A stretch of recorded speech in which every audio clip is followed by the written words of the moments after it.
Ow. Ow, ow, ow, ow, ow, ow, ow, ow, ow. We're here. We did it. It's another week. And, yeah. There's no other anecdote to be had other than, hi, everyone. Welcome to the CUP, the Currently Unnamed Podcast, where we put the real and the tea in reality. And you can always come to us first to quench your thirst. I'm Logan Murphy. Say something gay. And today we are all about hydration. And recuperation. I am drinking some honey ginger lemon tea because I have a fever that broke about 30 minutes ago and I am slightly under the weather and it's not fun, but I was not going to miss this podcast for the world, and I will explain why in a few minutes after we get through the intro. And so, hi everybody, it is me, your girl, your resident evil diva, and I'm here to give the tea, spill the tea, and drink the tea because you know I loves me some tea. I guess I'm hydrating too. I got the remnants of my zero sugar juice. Got some remnants of water. I just got remnants of everything all around. I don't have a full thing of anything because that's just who I am right now. I'm in that space. But I always have my cup mug here handy. And you can get you a cup mug at, yes. I knew. You can get your cup mug at lanascreations.etsy.com. That link will be in the description below. And if you look to the right of the screen, there is a QR code. Scan it, favorite the shop, buy your merch, because we do ship internationally and domestically, so there are no excuses. Get your cup mug here in UK. Proof right there. It gets there. Get your cup mug. Thank you. And my name is Eris Envy, the punk rock hairy fairy of York, the bearded banshee of Leeds, your favorite local rugby playing drag queen. And I am already hydrated because I had my protein shake about an hour ago, but I brought my cup mug because otherwise Lana would be disappointed in me. I would. Correct. And it was well worth the shipping. Yay. And who's this beautiful, lovely, phenomenal, fantastic person down below me? I wonder. I'm practically unrecognizable because I have eyebrows and hair, but it is right. Uma Gahd! Oh my God! Yes. Oh, Uma, we're so happy to have you back. I'm so excited. Technically back, even though last time it was only for 20 minutes, which was not long enough. But we're so happy to have you here today for this episode. Yes. So happy to have you. I'm very happy. And as you said, 20 minutes is not enough, especially not with a yapper such as myself. So I'm glad that we've got a little more time this time. You're in great company here. So, hey, this is going to be a podcast of yapping. So, yep, that is what we're here to do today for episode 2 of RuPaul's Drag Race UK versus the World season 3. I'm going to say another good episode of versus the World season 3. I think we're off to a very good start and I'm quite excited about it. So we're going to dive into all of that. But before we do, make sure to subscribe if you have not already. We are we are literally almost at 3,000 subscribers. Almost. So if you haven't, please do. It would be great. Thank you. You can also check out everything we are doing here across the CUP network. All of our links are down in the description below. We've got so much content coming out practically daily at this point. All of our links are down in the description below. You can follow us on our socials as well at the CUP Pod on Twitter, Instagram, TikTok, and Blue Sky. Well, kind of TikTok. We're figuring that one out because it's weird in the US. We're figuring things out. And also make sure to go follow, support, tip, and do all of the things to go support Miss Uma Gahd because she is here, and just in general, because hey, fabulousness. Yeah, we love Uma. Period. Fabulousness begets fabulousness, and hello, yes. But before we dive into the episode, Uma, it's been a minute since we've seen you and we've talked to you. How you been? You know what? I'm going to be completely honest. 2025, I had an amazing few months, especially the summer. I got to go to Prince Edward Island and perform my play there. I got to be part of their Pride celebration. I got to then go to I'm doing all just. I got to do my play in Scotland again. I got to celebrate just being around all of my friends a whole bunch. And then the last couple of months of 2025 were absolute garbage. Oh, Yep. My goodness. So, so. There's an air of change that is picking up. There's the wind is whistling in my ear and it's saying, bitch, attash tatsuk. And so I'm hoping that it's a good change that's coming our way. We're crossing our fingers. Definitely. But I'm doing good. I'm surrounded by great people. I've got a fabulous group of people that keep me grounded and keep me booked. Period. Period. That's an important thing. Being booked is the bless. Because being booked and blessed is amazing. So I'm happy for you. Yeah. Thank you. Very good. Yeah, I think, to be quite frank, I think a lot of us can resonate with the end of 2026 being rough. We're not at 20. We're not at the end of 2026. Logan, it's February, babes. We're just in February. It's just started. I'm sick. Give me grace. The end of 2025 being rough. So it was. It's still rough. And 2026 ain't starting so great either, but it's okay. I can definitely resonate with that wind of change kind of thing. I feel that a little bit with my personal stuff as well. So I feel that. I understand that, but definitely and I, being sick today, I was like, of course it's gonna happen on the day when we finally get Uma on this pod, because I've been trying, and it's been it's become my personal mission to try to get Uma Gahd on this podcast. And it's not, it has nothing to do with you. And I know you've been it's because booked and busy and blessed. And I love every bit of it. But I was like, we're going to get Uma. We are going to get Uma. We are going to do it. I'm going to make sure we are getting Uma on this damn podcast. And we have, and I'm thrilled about it. And I was like, I don't care if I have a fever. I don't care what happens. I'm going to be here because I absolutely adore you. And that's what. Just before anyone gets worried, if I had known, then we would have rescheduled. And I am not holding anyone here in duress. No one is here. Absolutely. Oh no! If I didn't, no, and I am not in duress whatsoever. If I didn't feel up for doing this podcast, I would not have been here. But I feel perfectly fine. And Lana would have stopped me in my tracks before even letting me do it. Oh yeah, so, I don't play about that. I don't play about health. No, so I appreciate that sentiment for sure. But I will say this: Logan gave me the heads up because I was prepared just in case I would have to host it. I'm like, I'm ready. Because Logan's like, I don't feel well. But if I would have walked into this podcast and saw them here and they looked like death glazed over, I'm like, get out of here. Lana knows when I'm not good at this point. But I'm like, bye. But no, he looks fine. You're fine. No, I want to ask a little bit because it has been now a year since your season of Canada's Drag Race. I want to know a little bit more about what has the response been since your season, especially with your play going on. And I've loved seeing all of the things on social media going on about it and kind of living vicariously through it. What has the response been from fans in person, especially to your run on the show? So our season was really divisive. People can't decide if they liked our season or not, which is it's a hard pill to swallow, but it's also that's the way it happens sometimes. We can't always know exactly how it's going to play out. And let's be real, people thought that, what was it, season 6 of US was a terrible season and it produced all of these megastars. So who knows? I'm just saying it as it is. Yeah. People have been a little it's been hit or miss for some people, but I will say that I'm so glad that I got to go to DragCon when I did, because it was DragCon UK, and I don't know what it is. There's just something about the UK that really, they get what I do in drag.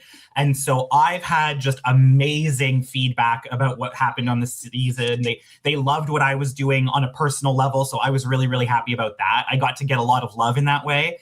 And then, getting to go to Scotland and do my play there, doing basically when you're in the Fringe Festival, you do your play every single day. Mm-hmm. So I did my show and I hosted a cabaret for my venue every night. So we did about 32 gigs in about 15 days. Whoa, wow. Oof. And you're out there every single day hustling. You do all your own promo. You're the only one that's making this happen for yourself. I had 3 sold out nights, and I got my third 4-star review, which is like a really big deal in the Edinburgh Fringe. Yes. So like, you know, even if people feel a certain type of way about our season, I have been getting a lot of love being able to go to Prince Edward Island, bringing my play back there. This play happened in a town that is literally like, it's a 4-way intersection. That's the entire town. And they had me there 2 years ago. And when they asked me to come back, I was like, you want me to bring the same play? I was like, every single person in that town came to see it. What are you talking about? And they were like, no, we want to bring it back. And we brought it back again. And it was like, the place was full. We had such a wonderful reception there. I got to do Pride when I was there. So the feedback has just been so lovely, and I've been really, really lucky in that way. So I'm feeling, you know, surprise, surprise, God is feeling blessed. Good. Yes. Good. Good. Because you deserve that. And you know, it'll come as no surprise. We are fans of season 5 of Canada's Drag Race here at the Cup. Gee, I wonder why. No, it's unfortunate. Everybody's amazing. Yeah, because everyone's amazing, point blank at the period.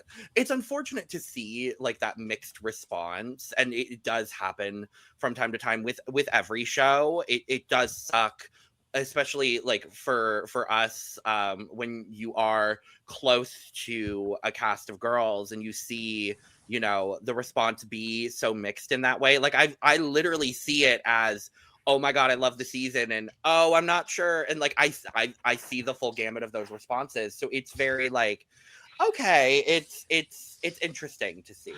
But a better way to look at that, I'm not mad about it. Actually, I kind of enjoy seeing the mixed reviews because it just goes to show how great that this cast was. The cast was, because it's like it made people feel something, and I feel like if they didn't feel anything, that's way worse than feeling like, well, I don't know, because they don't know, so they still try to figure out. So guess how do you figure it out? You go watch it again and watch it again until you figure out what you like or what you didn't like about it. So I think this is a good thing that people have to we have to do think pieces. Do I like this? Do I not like this? What didn't I like? What did I like? I think it just goes to show how great this cast is. And I mean, when I went on, I knew that like you're not in control, right? Like that's the way it is. And so I said, no matter what happens, I'm not going on to like, I know that what I do as a drag artist is not going to impress everybody. It's not going to be everyone's favorite. It's not going to be everyone's preference. But the people who needed to find me will have found me. Yeah. And so our whole season is kind of a bag like that, where it's like there's people who have things to say about it, but when you look at each individual artist, we each brought something that someone needed to see in the show, that they wanted to see in the show. And so like I really feel that our season was a meaningful one, at least for a lot of people. Yes. So, I mean, like, I'm super proud of what we did, you know, and I will say we had the best promo of any season, not even just Canada's. I mean, all of them. Correct. Oh, like I would really love to do at some point, like, and I'm throwing this in the ether now for the Cup people. I would love to do a promo review, like something like that, because I genuinely do think, like, if we looked at every promo, like Canada 5 will come top 10, if not top 5, if not higher. Like, genuinely, you know what? I will say, y'all killed it. The only one that's better than us, guaranteed, is what was it? Is Trixie's season of All Stars? All Stars 3. All 3. All Stars 3. That one really, the gold one, it was the one where they had the best. Belgique. Yeah, Belgique. Belgique season 2 is a really great promo, That I will say. promo When they did all the good. flowers, I will say It was beautiful. It was beautiful. Philippines season 3 as well is also a really great promo. Yeah. I would like to say UK season 2. UK 2 is also a really great promo. I do miss when they did like the split promos in the UK as well, where they had the teaser where they were in All Stars. Yes. Oh yeah, All Stars France. I was gonna say France yeah. All Stars. All Stars 8 as well, even though it's not like the world's best season itself. The promo is phenomenal.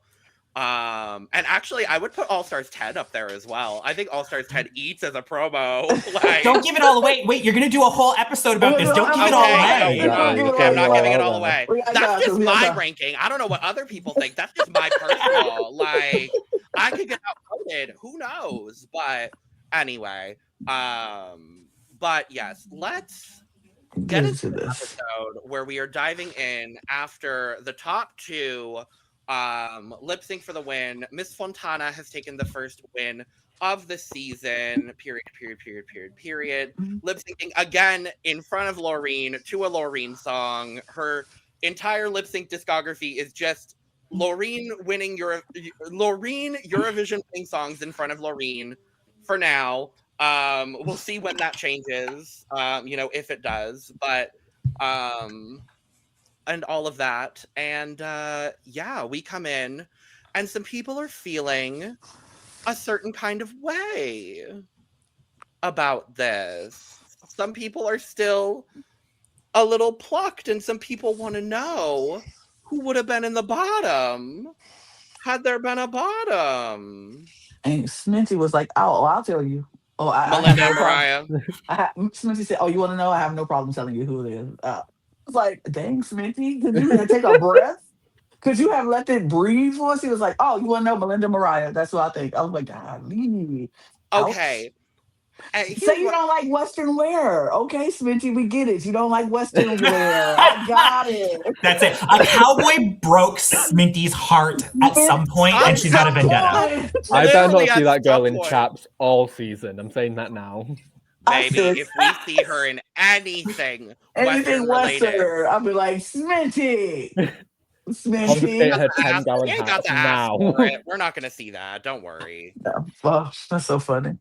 But yeah, I was like, maybe she couldn't let it breathe. She wasn't going to let it. She was like, who are the bottom two? Melinda and Mariah, period. And what? And well, also the nerve to put Mariah in the bottom. Mariah was like, okay. I would. I'm not entirely surprised, but I feel like there was like an element of maybe the Ruru vision that because I don't watch Eurovision. I never have. So like I feel like there's an element of what Eurovision is about that changed the way that the placements were made. Because like the top 2 would not have been my top 2. Sure. Okay. But I'm guessing that they won because it's the one that resembled the most like the Eurovision contest. So maybe there's something in there that like they understand it on a level where it's like that would never fly on the contest. So like absolutely not. Well, so and we talked about it last week, and it kind of begs the question whether they were told pre-season that this was a Eurovision specific challenge, or whether they needed to bring an original track. Shout out to Elvosk for this challenge, because if they were told that it was a Eurovision based challenge, then I agree with you. Mariah's was more kind of akin to what she did for her All Stars 5 talent. And I still really enjoyed what Mariah did, all things considered. It wasn't not Eurovision. I will say that much. As a Eurovision fan, like I will say, as a Eurovision fan, I thought what my top 2 were Fontana and Gawdland, because Fontana's was straight up Eurovision. It was a Eurovision track. Yeah. It was point blank. That's what it was. And I think the next closest was Gawdland, honestly. So that would have been my top 2. I thought Kate also did a really great job. And so like a very, very close third for me. And loved everything Kate did last week as well. But I see where Sminty's coming from if she's coming from that Eurovision kind of mindset, but were they told this was a Eurovision challenge, or did they tack on the Eurovision name afterwards because they booked Loreen as the guest judge? We will never know. Like, that's really one of those things. I do want to say that from Melinda, like, I know that the youths now, like, anything that's done in earnest, anything that's done like with sincerity or anything like that is like, it's cringe. Canada doesn't compete in Eurovision. The closest thing that I think that we have to Eurovision is that we had Céline Dion representing Switzerland in Eurovision. Yep. And she did it with, I looked it up because I was like, I'm going to make sure I'm not saying the wrong thing. But she did Ne partez pas sans moi, which is like, again, so it's like that. If that is the closest that Canada has, again, it's like a song. So like Melinda was like, you know what? Let me stand in the Canadian tradition of Eurovision and give you like, earnest drama. And I quite enjoyed what Melinda did. I just needed her to find the note. And she talked about it. She knew what she did wrong. She talked about it. Melinda's the realest bitch in the room. She talked about it here at the top of the episode too. She knew she had lost her voice a little bit. She knew what went wrong. I love her. That's our girl here. She knew what she did wrong and she owned it. And I know she can hit it on the day when she can and has the voice to do it. And I quite loved what Melinda brought, because it is very, reminiscent of what Céline did, which is also one of my favorite Eurovision winning songs as well. I love Ne partez pas sans moi. It's so good. It's so good. But I'm like, Sminty girl, you are supposed to be in an alliance with all these people. Like, so Sminty has not watched Big Brother. Sminty has not watched Survivor. Sminty does not know the strategic game. Sminty is going to talk her way out of this competition if she keeps going on and on and on and this and that, the third, the fourth, and the fifth, doing the things she's doing. Like, I don't know if Sminty understands the strategic element of this version of the game. She wasn't in an alliance with anyone, with Mariah or with Melinda. Right. Well, technically, she was kind of sort of. They were watching her. They were watching Mariah because they said, let's bring the big guns. Let's keep the top dogs. So they were watching Mariah, but they weren't in an alliance with her yet. They hadn't talked to her about That's it. Fair. I guess that's fair. But I'm like, she didn't say nothing to the other girlies.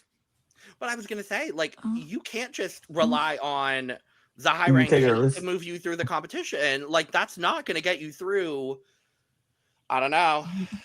We shall see. We shall see. But here's the flip side of that.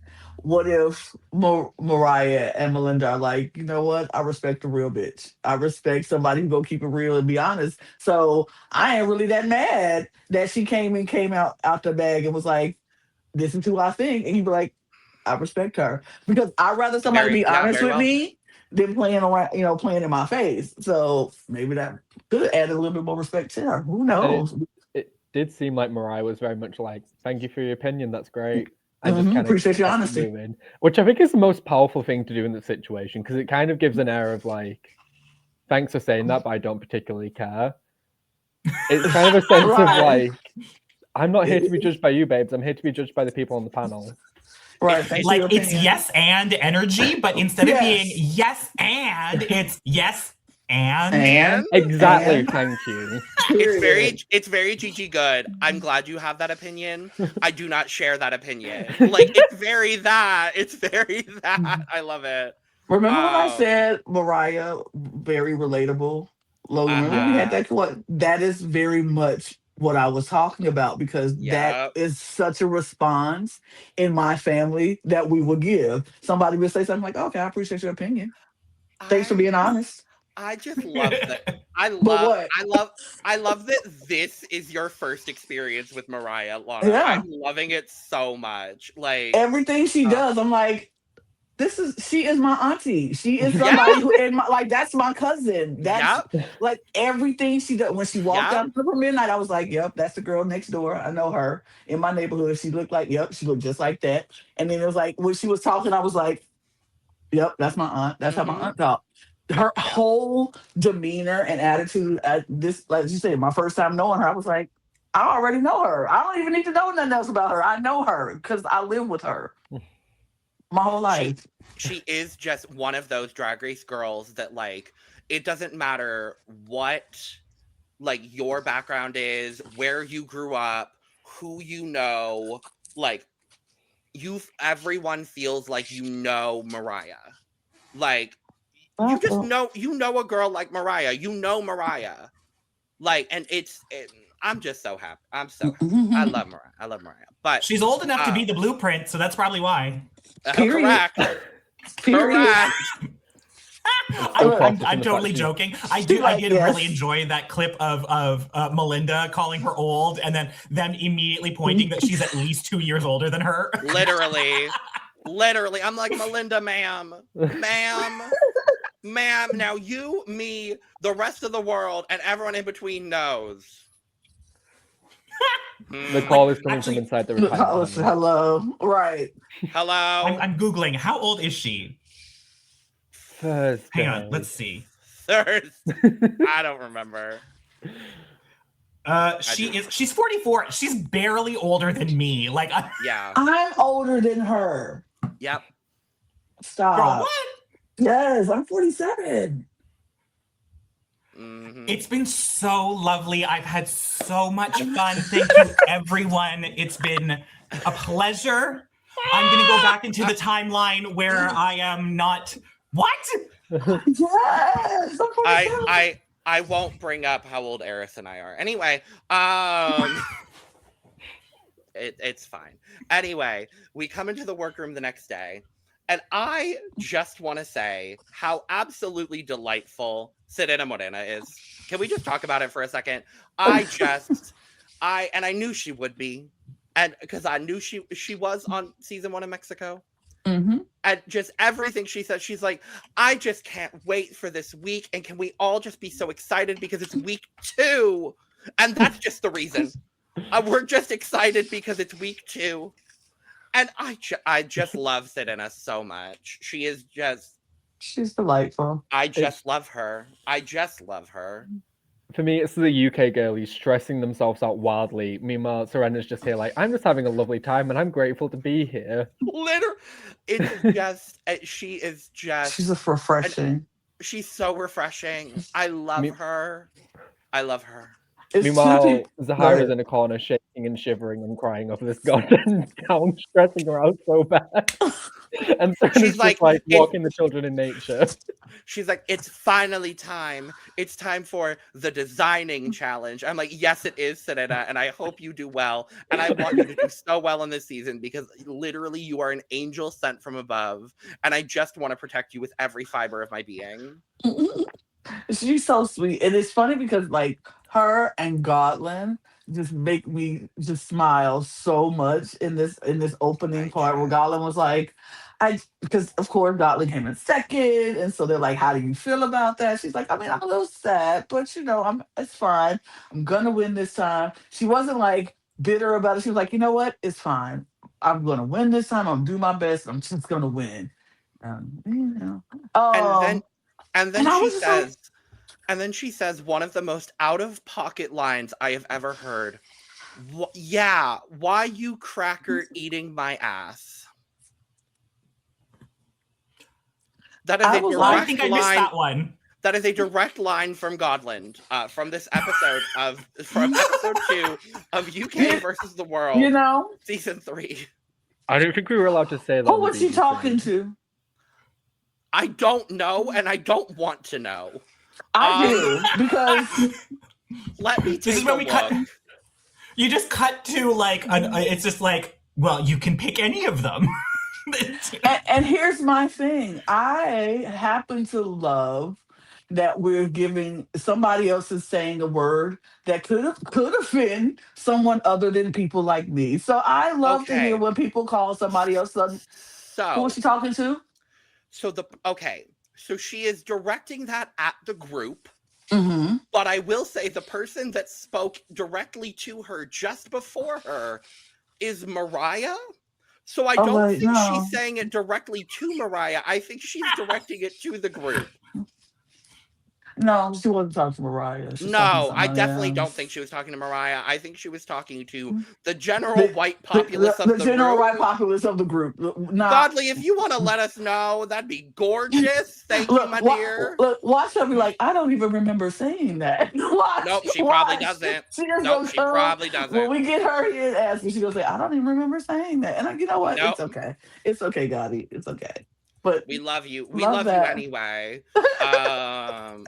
I missed I love that, you but I anyway. love I that. don't care. Yeah, no, that was like the moment of the start of the episode for me. I was like, what is going on here up on this day? But we find out that this week's Maxi challenge is the Redemption Runway Challenge with a twist. So our first runway is the classic Redemption Runway, where you have to take a look from your previous season and redeem it, bring something from home to elevate it to a new look. And then the second look that you're walking the runway in is a reconstruction of somebody else's look that they've brought into the workroom to be redeemed. A remix, if you will. At least that's what they called the category. So I have to say, I really enjoyed this little mix-up on like a classic kind of design challenge. I thought it was really fun to see how they twisted things up. It was very unique and different. Hey, Lana Dre. It was quite fun, and then to see how the choosing of looks went down was very fun. I was like, oh, I remember that look. Oh, Serena, you did not look good in that pantsuit, girl. I'm so sorry. Oh, Fontana, why did you bring that? Why? Well, okay, so I'm gonna be. Here's my point of view as someone who's been on the show. Yes, please, yeah. Is actually like I 100% agree with you, and the reason I find it so surprising is just because like we have to prepare all of these looks, and a lot of them end up taking up a lot of space. That's why a lot of the girls end up selling a lot of their looks, or you never see them wear it again. Why did Fontana keep that one? Like I know it doesn't take a lot of room, but it's not like why is that one? I kept all of mine, but yeah, you probably balled it up and put it in a corner somewhere. Right, like it didn't take up that much space, so she just kind of had it on hand still and said, "Oh, I still have this, sure." Or was she being sneaky? Did they know that they were gonna do? No, they didn't know that they were doing the remixes. Because I was gonna say she could have been sneaky and been like, "I'ma fuck someone's life up," but no, I don't think that's what happened. Then you know what? It's just an interesting choice. Yeah, I think it was just a very interesting choice. Honestly, I'm not sure that they knew that this was that this was what they were doing. But yeah, it was quite interesting to see what everyone brought. Yeah, some of them were interesting, some of them were bad. I have to everything you said that Serena's pantsuit was not nice? It just didn't fit her well. Oh, okay. Yeah, it was ill-fitting. It was also, I will say, that runway from her season of Mexico was also a very strong runway in comparison. Like, I remember that Maria Felix runway just being, like, absolutely spectacular. The suit just was a little ill-fitting on her. Like, it was a little big on her. Because I only got to see that one picture. I haven't watched her season, so I only got to see the picture, and I was like, "Ooh, that's cute. I'd wear that." And then everyone's like, "Wow, that hunk of junk," and I was like, "Oh." It was just ill-fitting, is really what it was. Okay. You can go check out our coverage of season 1 of Drag Race Mexico if you really want to. It's quite a delight, I will say. I will say that's one of my favorite seasons that we covered because we had a lot of opinions about that season. Good, bad, and everywhere in between. the slight riggery and Oh. you know those first couple of episodes. That's all I'm gonna say. But yes, everyone goes down the line. They pick the looks that they're going to choose, and Miss Minty is last to pick. Oh, but don't you worry, she gets to pick whoever she wants, or Fontana, and of course, she ain't picking Fontana. So she's gonna snatch Miss Sminty's right out of Gawdland's hands, and Gawdland starts whining like a child, and you know, this was quite entertaining. I would too, though. To be fair, I would have been like, "Why would you do this?" Especially because Gawdland knows she's like, "I don't sew," and you want me to take. I was about to say, if Gawdland doesn't sew, then I get it, because you're like, well, fuck. And she doesn't. And you give me this netting and knitting and more netting and say fix something with this, and I don't sew. I would have been, baby, I would have threw a whole 2-year-old temper tantrum. I'd have been on the floor kicking and screaming like, "No, you!" buckets. And that's precisely what she did. She needed a bucket in that moment. Bucket. I love that before the season even started, RuPaul was already obsessed with bucket. Right. Like all it took was Fontana talking about her anxiety, and what Ru took from that was bucket. Okay, Ru. Whatever you want, RuPaul. Right. Whatever works, girl. Whatever works. Go off, I guess. Thank you, Broom. Thanks, Broom. Really appreciate it, girl. But yes. As someone who wants to get on UK versus the world, I do not associate myself, endorse, or oh no, we love Mama Ru here. We love Mama Ru. We absolutely love Mama Ru here. We just love having alternate names for her, including but not limited to RuPaul, and Broom. She's been called Broom on the show before. We can co-opt that. It's fine. Yeah. But yes, the girls start getting their stuff together for their design challenge look, and Gawdland is still panicking, as she should be. As she should be. But Really, I do love that they did say they gave them some extra fabric to go along with the fabric that they got. Oh, so yeah. I appreciated that was not just like you could only use this fabric that you know, because otherwise, what would have Gawdland done? Gawdland would have been able to make, like you said, a bra and panty maybe of the flimsy fabric that Listen, she had. if Kimmy Couture can do it, then so can Gawdland. Kimmy Couture shouldn't have, but that's beyond the point. Well, I'm just kidding. I love you, Kimmy. I love you, Kimmy. I think something I really enjoyed this episode was like when we got to see a lot of the designs, right? And some of a lot of the designs sketches actually were like really spectacular. Yeah. Like Zahirah had a really spectacular design. Yes. Minty had a really spectacular design. Yeah. When they were doing those sketches, there was part of me that was like, are they all designers, or are these just girls who can draw? We'll talk about it in a little bit. I thought honestly this was a group of girls that have a really strong aesthetic, and so all of them, like, this is a good group of queens that know what looks good on their body, and so they're able to, you know, whether they're sewists or, you know, seamstresses or designers or not, ultimately no one made a garment that didn't look good on them. Debatable.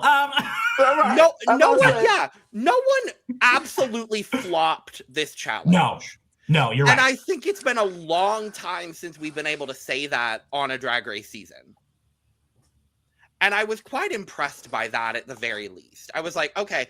And I appreciated a lot of people were like, I'm going to swing big with this. Like, I'm going to design big and then at least like see what I can come up with. And that I really appreciated as well. It was like, go big. It's all stars. Like, you might as well swing big, see what you can come up with, and then go from there. And I really appreciated that so many of the girls were like, no, I'm swinging big. My favorite part of the walkthrough too was when they had Serena up there, and Serena was like, I have the Mariah's look, specifically the Mariah. I love that that's how we're referring to her. only Mariah. The only Mariah. And Rue was like, why? That's not shady. I was like, now Rue. Rue! Why? Now Rue. Why? And Mariah was Mariah was gagged. Like, it's not even a And bad Mariah's- look. And It Mariah's wasn't standing bad. right. No, it's a gorgeous gown. And Mariah's just like, Hello? The Oh. Every single time anyone said anything about Fontana's look, and they would cut to her going, like, Fontana, don't act shocked, baby. Right. Don't act shocked. no, I love that's my baby. Fontana. I love her. Fontana was a walking telenovela in that moment every single time. She was just like, what? This is the cast of facial expressions. Like, all of them just Right. give the best face. Because, like, Mariah in that moment, you have Fontana and then Gawdland over there doing her thing with her glue gun, and she's just like, ah!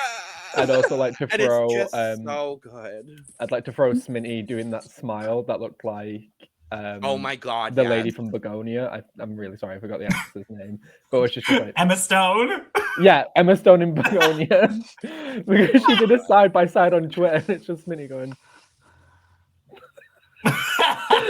something good. so awful and dark-sided about it that I love so much. Well, they did cast Miss Mug for days, so this is a Mug season. Hello, like, come on now. But yes, I thought I loved everyone getting a moment with Rue, especially all the girls that have not been judged by Rue before, and just especially those girls being like, oh my god, it's RuPaul. Like, I do love those moments on a Versus the World, especially UK Versus the World, of being like, it's RuPaul, and then all of the girls that have been judged by Rue before being like, hey Rue, how you doing? Hey, how you doing? I do love that dichotomy. I'm like, it's pretty fun to see. I think one of my favorite moments from that was just her immediately asking Melinda about her infamous meltdown from Canada's Drag Race. So you can't take critique well. I was like, oh. That was your takeaway from that, Rue? I am so motherfucking sorry. Rue, she can take critique well. That had nothing to do with a critique. It had everything to do with bitches playing in her face. It devolved into a bit of a fuck them judges situation.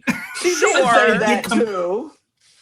It came from a place of emotional sincerity about something else. You're absolutely right. But did Rue watch the show? Oh no. No, obviously not. She saw clips. She saw the clip and was like, oh, this had to be about the judges. But yeah, she watched the clip because somebody had to tell her to show her what she was going to ask her about. So she watched the clip and was like, this is what we're talking about. So when you go and ask her about it, you ask her about that. She watched the clip. Whatever. But come on, Rue. Come on, Rue. Imagine knowing RuPaul's seen you flip a table. Now when Michaela Couture gets on Versus the World, that's when I'm gonna be like, okay, Rue, what else do you know about Miss Michaela Couture? Quickly. When Michaela and Uma are on the same season, what do you know about these two? Quickly. And then we'll start telling Rue lies. Period. We'll just make shit up about each other, and she'll just have to yes, I remember. I remember. Yeah. Remember when you two and then were one the of them will top be two like of the season? Yes. And then remember, the production gave us a piece of paper that said Rue owes you $20. Yes. Money, please. Only 20? Rue can afford more than 20. Listen, you know what? I'm not in it for the money. Just for the fact to say that. Just the joy. Just for the story of being able to say RuPaul handed me a 20. That's what I'm in there for. You know what? That's fair and valid. I'll give you that. I will certainly give you that. Yeah. No, I think that's fair. Was there any of the other workroom stuff that stood out to anyone? I mean, we just had people just, people were doing what we normally see in a design challenge. People who know how to sew can sew, and they just going and they whipping through it. People who know how to glue gun, they glue gun, and they gluing it together, and they working. It was interesting. What I did like, I like seeing Miss Only trying to get help from Zahirah without asking for help from Zahirah. So she was just like, so you sew, right? So I was like, yeah, but like last time on my season, I helped so many people out that my design suffered a little. So, and Naomi was like, oh, okay, but you do. Yeah, so what do you think about this? So Zahirah, if like Zahira's trying to be like, I'm not gonna help people because I want to focus on me, without saying I'm not gonna help people, but I'm only gonna focus on me. But Naomi is like, but what about this fabric? What do you think about this? How should I drape this? Should it go over here? Does it go right in here? And Zahira's like, yeah, girl, put it like that. that whole dynamic. I was like, Miss Only was not going to take that no. Like, I loved it. I loved it. I loved like, it so much. I'm just like, you better play that game, Naomi. You better play that game, Naomi.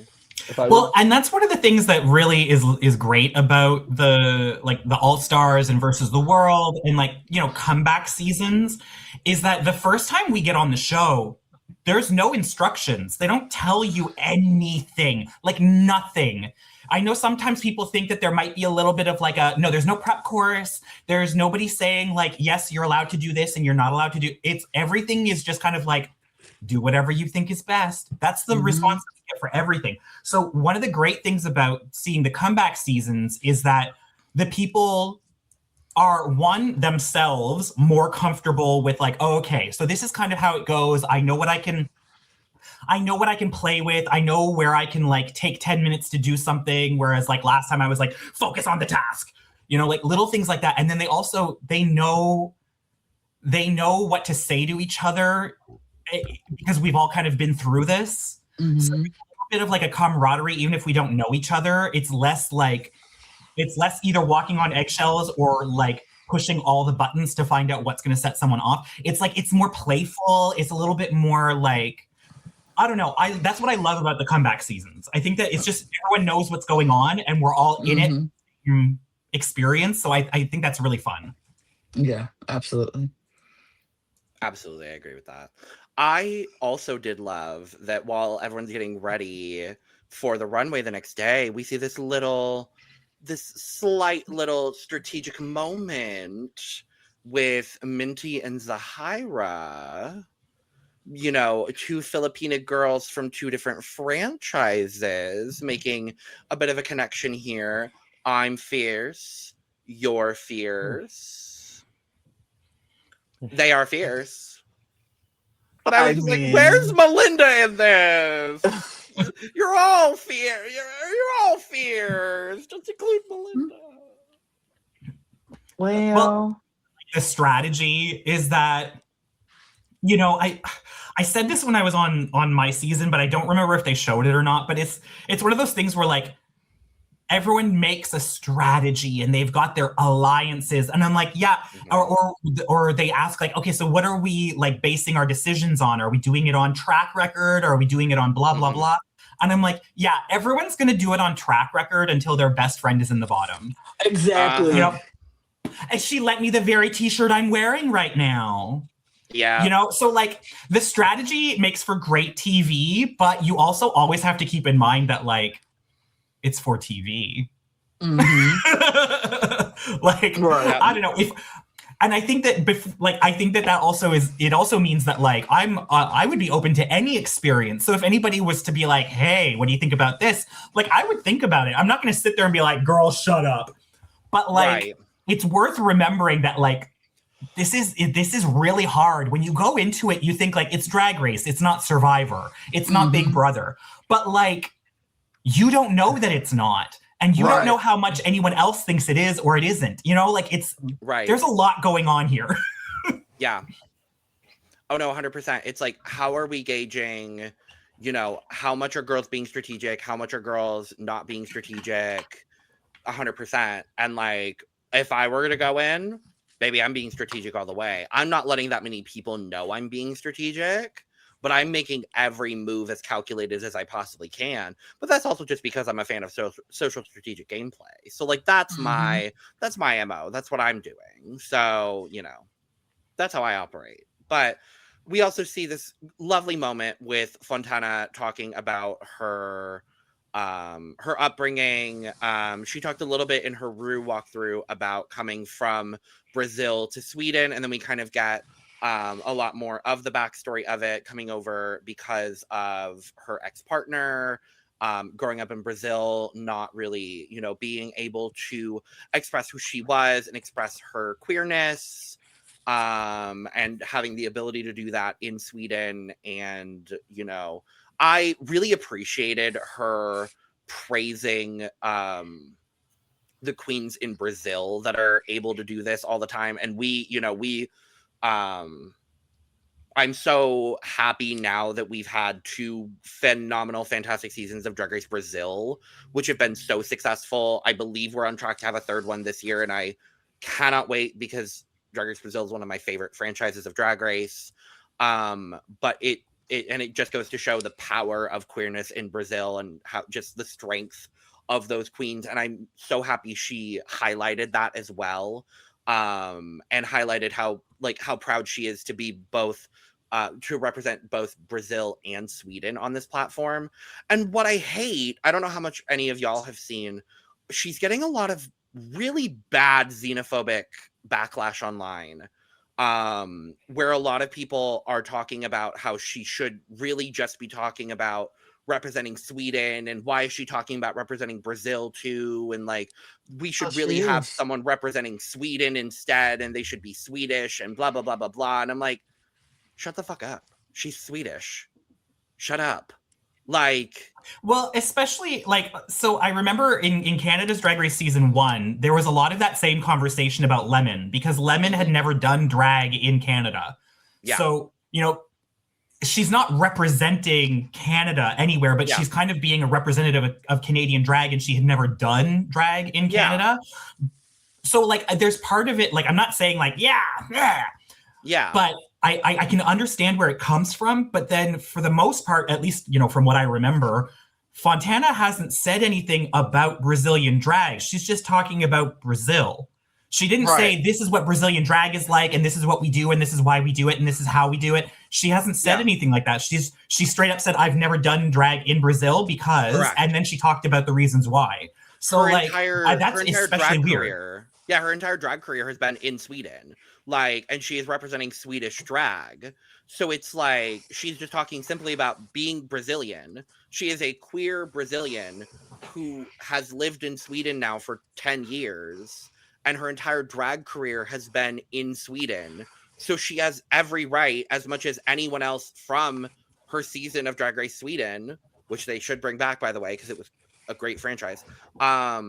She has every right, as much as anyone else, to represent Sweden on a global platform because she is Swedish.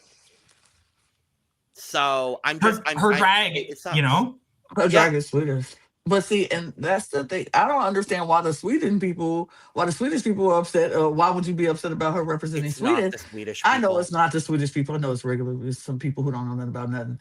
But it's 12-year-old children on the internet. It's kids who don't know nothing about nothing. Right. They don't know nothing about nothing. But because if the people of Sweden ain't mad at it, what you worried about? And like we said, her whole drag career has been in Sweden. And then she's not saying she did any drag in Brazil. So she's not representing Brazil as I know what drag is like in Brazil, because she has not done that. So she's never said that. She literally said she grew up in Brazil, she left Brazil, she moved to Sweden, and then she started her drag career. That's literally what she said. So I don't understand why we mad at her for it. Anybody should be mad at her for representing where she was born, rightfully, and where she feels like it's her home now because that happens. We move from different places and we are there for so long, it becomes our home. I'm from Chicago. I was born and raised in Chicago, Illinois. But guess what? I live in Alabama. I've been in Alabama longer than I lived in Chicago. So now Alabama is my home. This is home now because I've been here for the majority of my life. So that is what she's dealing with. So it's not saying I don't like Chicago or I can't call Chicago home because it is. That's where I was born. But I live here now, so this is home. Yeah. It's a thing. People, grow up. Like, really get off your keyboards if you don't understand geography in life. I'm just saying. Life, period. Although, I do want to say that... What's that now? Sorry, Eris? Sorry. I asked Lana if she's a Chicago drag queen. I did my whole drag career in Alabama, so no, you're not from Chicago, but you are from Chicago. but I'm not a Chicago drag queen. I started my drag queens in Alabama, so Period. Yes, that would make you bounce. Go ahead, Tim. Well, I was gonna say that during Fontana talking about that, I can't lie, like that it was she spoke about it in such a wonderful way. Like the way that she was expressing it was so accessible and thoughtful, and like I really enjoyed that. But I can't lie that I absolutely cracked up because over her shoulder, all you can see is Kate Butch going, "Yep."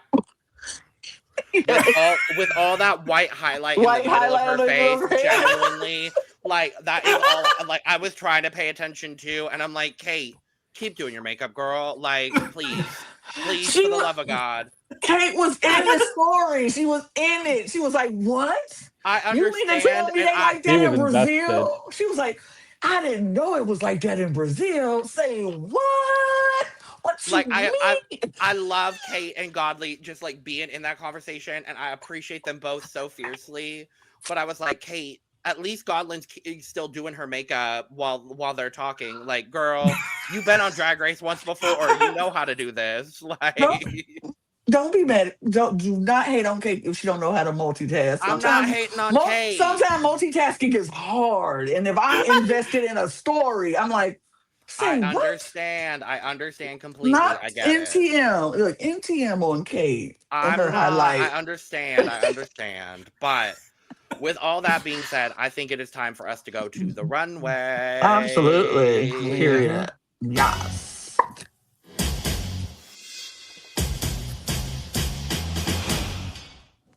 Oh my God, Kristen McMenemy is back! Yeah! I was so happy to have her back. Oh my God, I love her. Oh my God, I love it. I love her. Our volunteer firefighter, Kristen McMenemy, is back. I love her. Point blank. Yeah. When I saw her, they truly were just letting her talk. They were like, "Sure, girl, whatever." As they should, because she's they have her on payroll. They're just like, "Yeah, girl, just go on."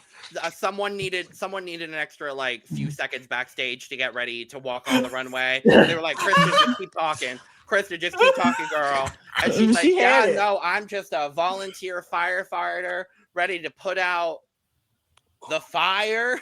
Put it out. I light it up. I love her. Light it up. I fucking adore her. And then for her to be so kooky and zany in the best possible way, and then looking so fucking fierce. Yeah. Ma'am. Like, she is my oracle at Delphi. She is the truest wisdom I have ever needed. There is something about the way she speaks where every sentence she comes out with could be inside a fortune cookie.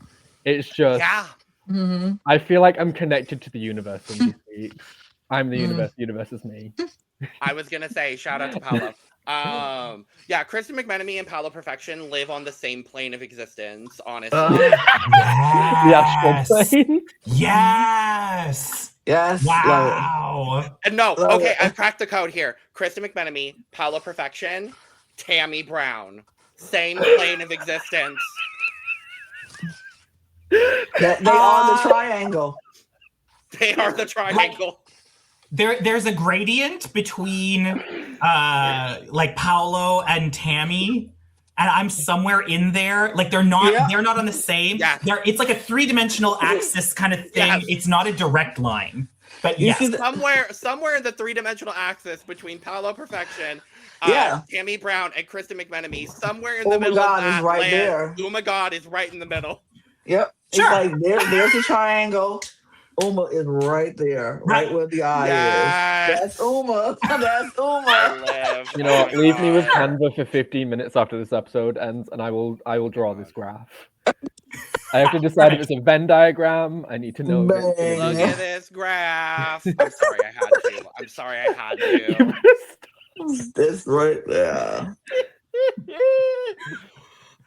focus. I'm also glad that we have continued the trend of RuPaul standing in front of a wig this week. She looks great. I will say, It's so Michelle. funny you say that. Uh-huh. Because I felt it was so much better than usual. Oh no, she looks great, but it still does look like she's standing in front of this wig. I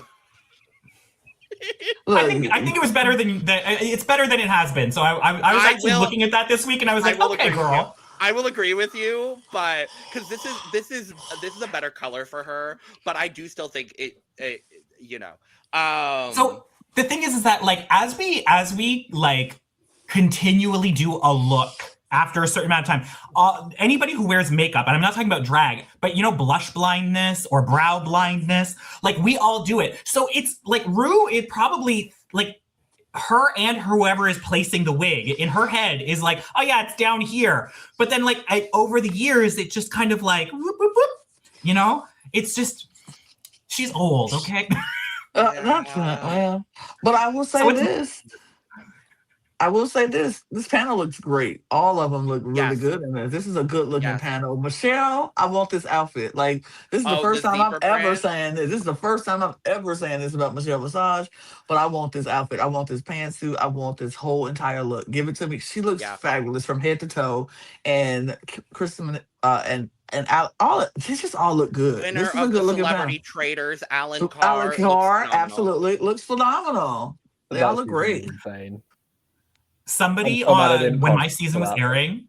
Oh, sorry. Go ahead. No, it's fine. I finished. Somebody during my season compared me to Alan Carr, and I was like, there has never been a more flattering observation ever. Like, I think you're lying. I think you're delusional, and I am so happy about it. Like, thank you. No, I see it. No, I absolutely see it. Yeah. No, like, I'm thrilled. I'm there. I'm there. No, 100%. Yeah. I'm absolutely I'm on the wavelength. Totally. 100%. So Alan Carr in drag would look like Uma Gahd. Oh my God. Now I have to put Alan Carr in drag. We have to put Alan Carr in drag because it has to happen. Alan. Oh my God. Come on now, We know Alan. you're listening. We know you're watching. Come on, Alan.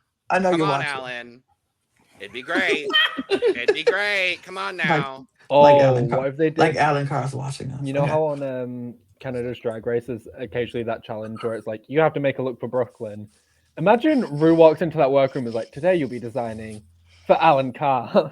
And they put Alan in drag. And they each have to give Alan a drag name to go with the look. No.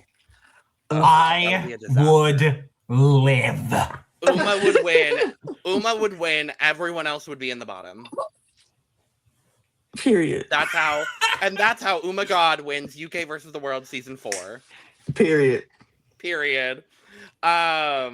So we've got our duo of looks for each queen. Categories were Redemption and Rumix. Obviously, we're going to talk about these looks in full over on Look Over Here, so make sure to go check that out as well. But we're going to give quick thoughts over here on this episode for both of the looks. If you like the looks, it is a T. If you don't like the looks, it is a bag, and you can fall somewhere in between. There is a full lexicon of places you can fall in between, thanks to us and several of our fabulous guests that we have had on the pod.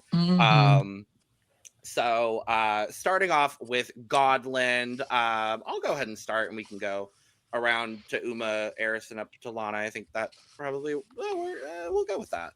Gawdy looks so fucking good. that's all I really have to say for right now. Because she's just, you bitch. You bitch. You Gotti. You bitch. And that's on that. That's on that. This is THCT. Thank you, Helena Poison, for that one. Period. Uma, what'd you think? All right. For her redemption look, that's T, absolutely. I will say that I think it's really funny that they didn't make her walk across the runway. They only made her go up and down because they were like, girl, you're never gonna make it. No. It's gonna take too long. Kristen McMenemy could have made another speech in that time, you know. So yeah, the redemption look, absolutely T. And this is my controversial opinion of the episode, is that like I did not like this Rumix look. It was stuff glued to a corset, and even someone's gonna say like, "Girl, did you see your design challenge?" Yeah, I made all of my clothes, so like there's that. Unfortunately, I just feel like it's stuff glued to a corset with a train. Sure. And I know that she's working with the hardest one of all of them, so I'm not saying that it's not. Like it's terrible. I'm just saying, not my favorite. Sure. Also, they kept calling it punk, and it's so clearly goth. Right. Yeah. Yeah. Sorry. All right. That's it. Eris. 4 words. Fierce is fierce, honey. I love this. I love both these looks. Obviously, I was immediately gagged by the redemption look because that is just insane. I did watch Thailand season 3. However, I kind of fell off halfway through. I don't remember why. But yeah, the stilts, the wings, are you kidding me? Insane. I did really like the remix look as well. As someone who dips their drag into the alternative a little bit more, I did like this. I do agree it does lean a bit more towards goth, but I think the hair is very punk. Uma, don't hate me for this, but I would wear this 100%. I do really like it. So actually, you know what? I don't hold that against you. And this got me in trouble on the last podcast I was on because I critiqued somebody for saying that like the look was like a little bit simple for my taste. My taste for a drag artist is actually, I love when drag artists wear clothes that no woman could ever wear. I love when a queen wears when a drag queen makes an outfit, I want it to be a drag outfit. So I love that about this look, but in a design challenge, I was just surprised that this won. Because it's not bad. It is a look that you could absolutely wear at a gig. It's just as a winning look, that's the part where I was like, but otherwise, absolutely. Eris, work it. Thank you. That being said, they're both T to me. These wings are the best wings I've ever seen. I have to agree with Michelle. This is like we've seen wings on this on runways across all these franchises. I've seen wings. These are the best wings I've ever seen because they look so realistic. Even at the bend when she flaps them and they bend down and then come back. Like usually people patting wings and they be all stiff and they flap and then just it's stiff.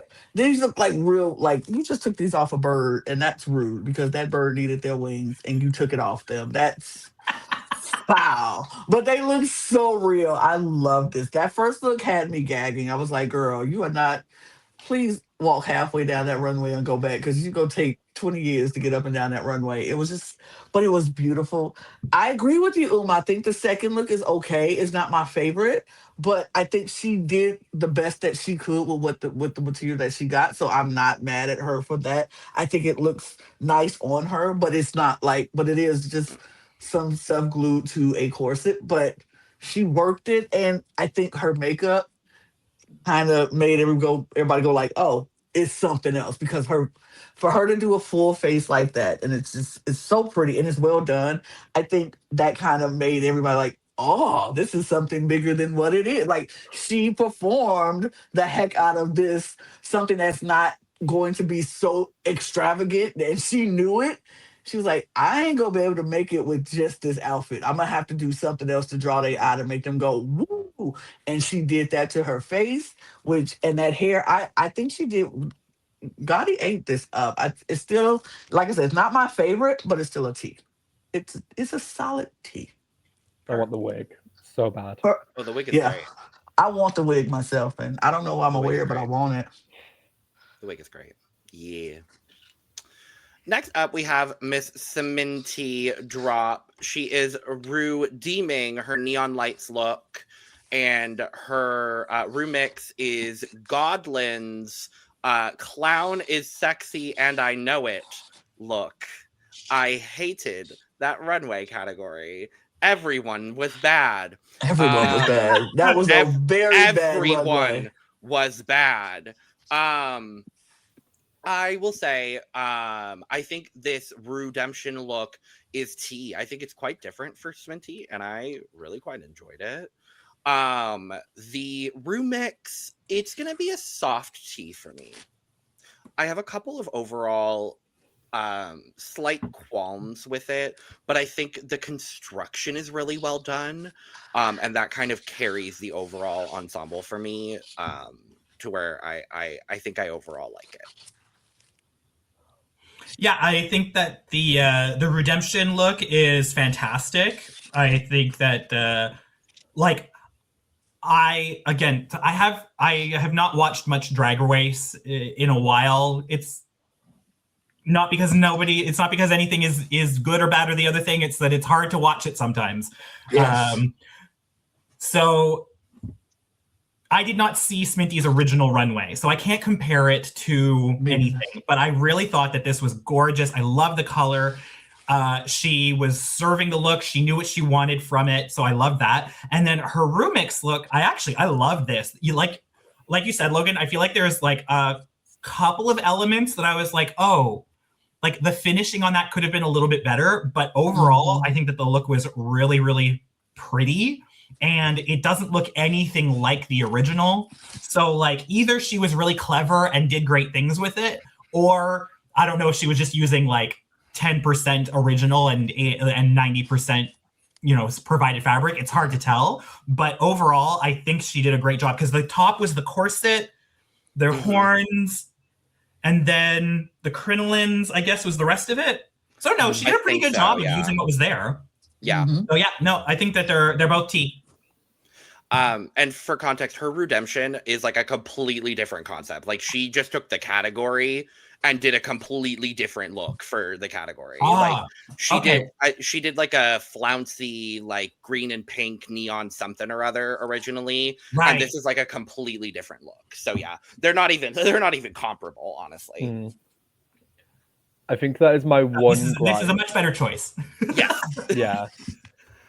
I think that's my one gripe with the Redemption look is I don't really think it's a redemption of the original look. That being said, she looks amazing. Like this outfit is insane. And walking in those shoes without the heels is nightmarish. So the fact that she was able to like strut on the runway like that, incredible.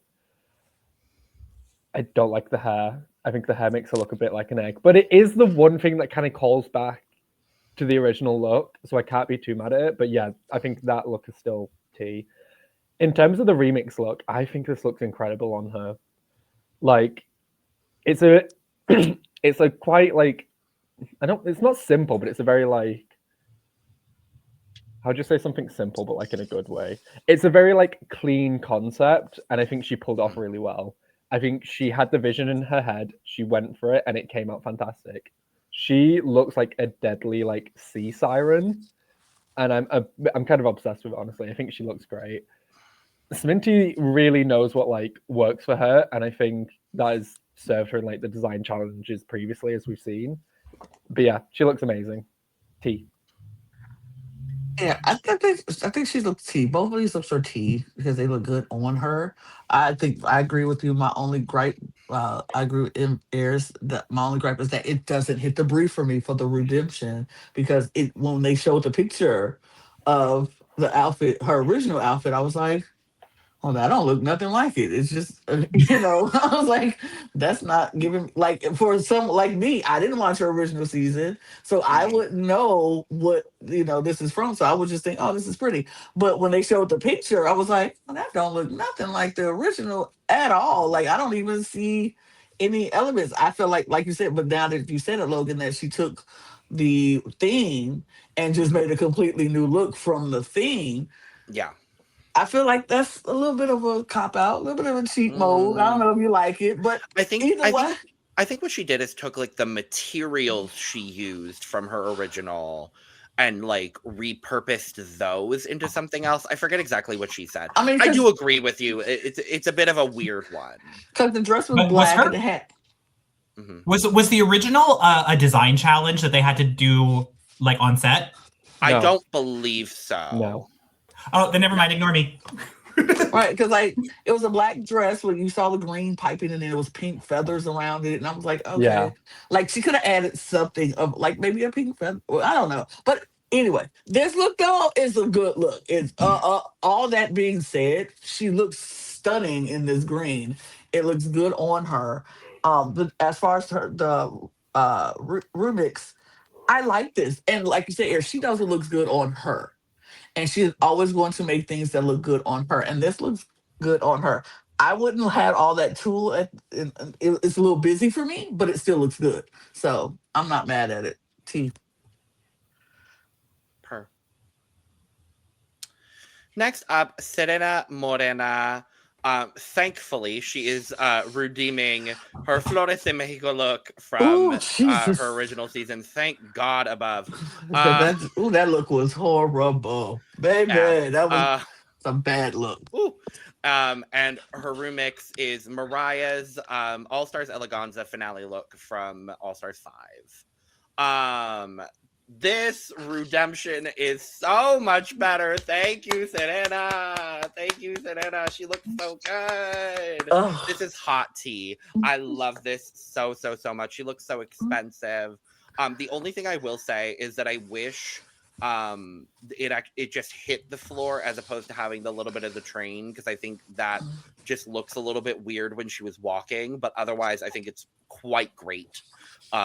Especially as I'm gonna say again, compared to the original look. I think her design challenge look is quite safe and fine, all things considered. It's not a groundbreaking look. She's not a sewist, and so I think honestly, for what she's created, I think it's pretty fine. I'm gonna give it shout out to Xana for this one, a lowercase t. I mean, I'm going to say something controversial. I actually liked her original flower dress better than this one. Oh. I like the way, because this one, I think that the waist makes her legs look shorter. I think that the flower shape isn't as obvious. I feel like the thing with the original dress was really just what it was made out of. It was lacking in like depth and texture, which is what we have in this one, because we've got satin, we've got velour, we've got rhinestones, so like all of that feels upgraded. But I personally think that the fit and the construction of the original one reads far more like the flower, and I like it a lot better. Okay. But that does not mean that it's not to say that this is not nice, but I preferred the original. So like this is the first one, like you said, lowercase t. Mhm. And then her Rumix, I think it looks lovely. I can tell that she looks good, like she feels good in it. And so I know that if we saw it on her in person, we'd be like, yes, diva work. But we're seeing it through a camera lens, which like it always changes it. So like I feel like we're seeing it in a diminished capacity. Again, lowercase t. Yeah. I liked both of Serena's looks. I unfortunately, again, started Drag Race Mexico and didn't finish it. I think this is only one of 2 times that's happened, apart from the fact that I started France All Stars last week and have yet to finish that. But I will finish these seasons, I swear. I need to get caught up on my international There's just Drag so Race. much Drag Race. There is so much, and my autistic ADHD ass is not prepared to consume all that media. That being said, Serena looks lovely. I think her makeup here is like in the flower look is my favorite she's looked all season. I think she looks absolutely adorable, and I love this hair. I do feel like this is just a very upgraded version of the original. Like, it is, for me, frame by frame, the same thing, just elevated with more like stones and more expensive materials, which I'm not complaining about, but I think a few people, when they've had this category, have explored like different avenues in terms of look. I mean, Sminty gave us an entirely different look today, but yeah, I do think it is just very close to the original, but I think she looks fab. In terms of the look she sewed, I do really like this. I think she looks very classy. She looks very elegant. I don't know if it's like the way she has the hair and just like the general silhouette, but it does remind me of like Bianca Del Rio just a little bit. I was kind of thinking a very similar thing. Like it's giving like this is a bit of an oxymoron, but Mexican Bianca Del Rio.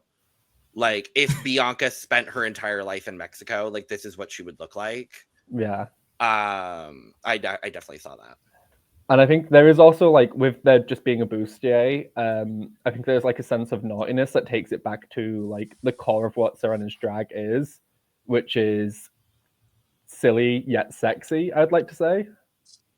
A silly orgasm. I love that she's constantly talking about orgasms and sensual and all this. And then the second that Melinda said like cock, she was like, ah! And then she's like, Melinda Verga. I love her. I love her so much. T for both of these looks. And one thing we're gonna get out of the Mexican drag artists is they are definitely gonna be very horny, and they're very they are very out there talking about it. It's so funny. Like, yeah, I was just about to bring that up about with Serena and Melinda. I thought that was so funny. I was like, Serena, we just saw you all season on Mexico's Drag Race talking about everything under the sun, and now when Melinda says what her name means, you're like, oh. Girl, you got electrocuted by a vibrator last week. Girl, Like, get over it.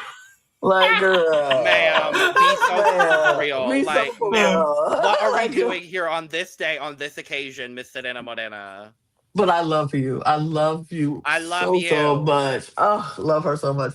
But for me, I'm going to be with Logan on this first look. I love it so much compared to the original look. It's like, when she turned the corner, I was like, yes, because I was hoping she would bring that one back, because that one needed, for me, that one needed to be redeemed. She needed redemption for us. Redemption needed to happen for that look. And I remember ranting about how much we hated that look.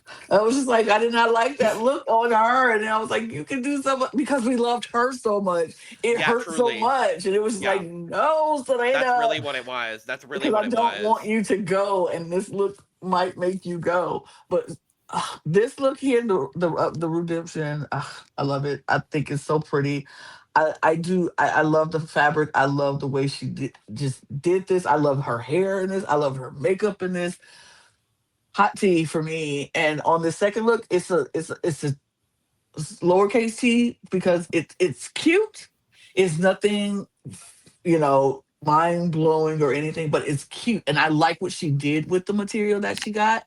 So, and I love that she's like, I'm gonna make this poncho because that's what we do in Mexico. And I was like, period. And then she did it, and it's cute. I wish it was longer. I wish it was a full-on poncho, but I guess want to say that's all the material for, because that's what I'm thinking. It was all of those appliques she had on the front of Mariah's dress. I think that's probably all she had. That's what I was thinking. I was like, I wish it was longer, but she probably didn't have the material to do that, which is fine, but it's still pretty. I think her makeup in this second look is so pretty, and I love the little accessory that she had with that. It's just so pretty. I think she looks pretty. So it's a lowercase t. Agreed. Next up, Mother Melinda Verga. She is very Vivienne Westwood inspired. Here in this first look, the Out of the Closet runway from Canada season 4. And her Rumix is the Only Naomi's best drag wedding look from Germany season 1. I'm going to say it. I don't think Melinda looks bad. I don't think Melinda looks bad at all. So yeah, that's where I stand. I quite really enjoy this Vivienne Westwood inspired first look. I think she looked good. Yeah, could she have been cinched just a bit more? Yeah, I think that's one of the most obnoxious critiques I have ever heard Michelle Visage give in 15 years of seeing her on Drag Race. And I love Michelle, but I thought that was an absolutely atrocious critique. Because otherwise, this look is great. I really enjoy it. I think it's a great elevation from her first look. And I love that this is the look she redeemed, because of course it is.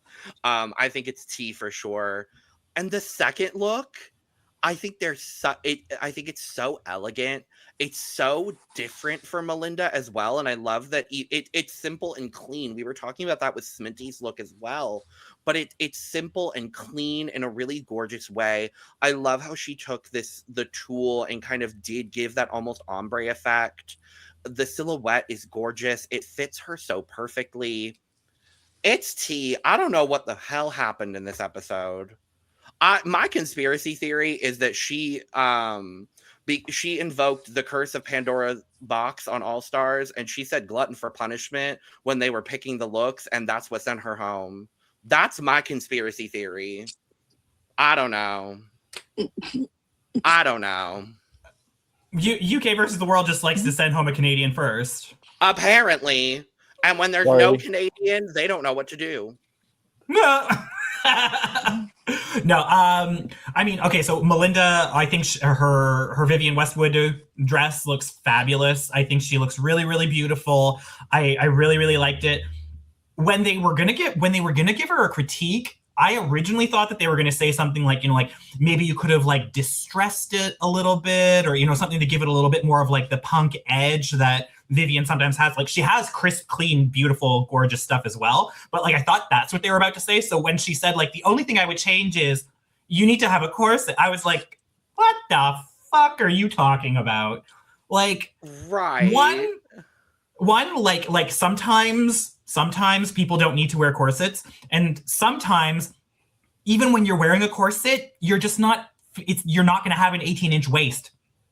Like, it's not going to happen. So like, it was so, anyways, I agree with you 100% on that one. I don't like her Rumix outfit though. Okay. I think it looks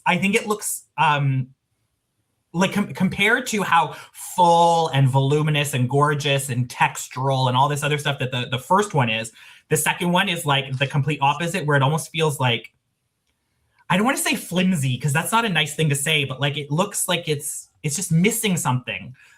And unfortunately, she did that thing. And this is not a critique of her, but like, she told people that she should be good at something.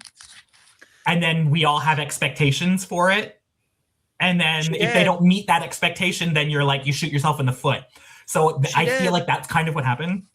Yeah. Like, I didn't tell anyone on my season that I used to be a dancer because I was like, I used to be a dancer. So if I tell them that I used to be, they're going to expect me to be, and then we're going to have an issue. But then when I danced well, everyone was like, oh my God, surprise. So like, that I feel like that's kind of one of those things that she might have shot herself in the foot in that way, is that like on anyone else, they would have said like sleek, sophisticated, elegant. But then in the viewers, even me included, like that psychological switch gets flipped and you're like, wait a minute. So like, I didn't love it. I felt like she probably, and also compared to the outfit that it was coming from, which was so like designer, like it was so draggy, so designer, and this looks so simple. I was a little bit let down, but that's just me. It's not bad by any stretch of the imagination, but it wasn't my favorite. Yeah, I really like the Vivienne Westwood inspired look. For me, I wish she had changed up some of the colors a little bit, so there was like these different plaid fabrics in there, similar to the original look, because there was some yellows, there was some greens. I would just like to draw everyone's eyes to this really lovely, like burgundy wine corset bustier that she is wearing. Like, I will Isn't agree that there are funny, certain fit Eris? issues Isn't where, that lovely? yeah, exactly. But like, I think what irritated me is like, she's clearly corseted. Like, I don't get where that critique came from. I think Michelle's eyes are just kind of being tricked a little bit because a lot of the ruching or like ruffling is happening right on her hips, and one is just slightly higher than the other, which isn't an issue. That like, it's not a serious issue. But I think they made such like a mountain out of a molehill because I think they were determined to justify putting her in the bottom, which I think sucks. And then the outfit she made. Oh, Melinda, baby. No. It's upsetting because I think there's a really good concept there because Melinda is a good designer. I think it's just a tiny bit flat and there's a few style choices that I would have changed. Like the lace patterned glove, I think could have gone. And I think the black jersey as the underdress was like the big mistake because I think black jerseys are very like simple looking fabric and she had quite a lot to work with from Naomi's look. So I think she should have explored like a different fabric for the base of the dress. I think if she had done this in white and then still had this like ombre effect with the yeah, cape and the train, it would have been like beautiful. But I just think the black jersey is what kind of let her down on this. I'm going to say the Vivienne Westwood. Now I'm from Yorkshire, so I'm going to say this is a silent T because we're quite notorious for dropping our T's. So I like it. I quietly like this. And then this is going to be my first bag, is the Rumix look, unfortunately. Mm-hmm. But Melinda, I adore you. You're like one of my favorite drag queens ever. Hi. I hate what you're wearing. Hi, I love you. It's fine. Melinda, if you want to look on my Instagram and call my drag ugly, you're more than welcome to. Plenty of people do it unprovoked. Most of it is. Anyway, Lana. No, like, it's the opposite. It's the opposite of love your hair, hope you win. Hate your dress, hope you win. Literally. No, I will say Eris does good drag. Eris does good drag. Anyway, yeah, sometimes. I'm about to say not all the time, but sometimes. Most of the time. Yeah, I'm gonna jump on the train real quick, giving the side eye to the judges for the whole corset thing because as we all see, y'all see her thighs, right? She's showing us the thighs, right? Because Melinda is thicker than a Snicker in a great way, like in the best way possible. And you want to be thicker than a Snicker in the best way. And so it doesn't matter if she put that corset on and strung it to the inches of her life. She still needs to breathe, right? Y'all do want her to walk and breathe. So she cinched it to what she can cinch it to, but you can't hide that thickness, baby. You just can't hide it. It's gonna be there. And you just got to learn to appreciate how good she looks because she is wearing a corset. It is in there. It's cinched. She's just thick, baby. And you just got to learn to live with it, Michelle. Sorry, everybody ain't gonna be that, what you say, size 18 waist. Everybody ain't gonna have that. Yeah, everybody ain't gonna have that. Sometimes us thick girls just got to be thick, and it is what it is. Period.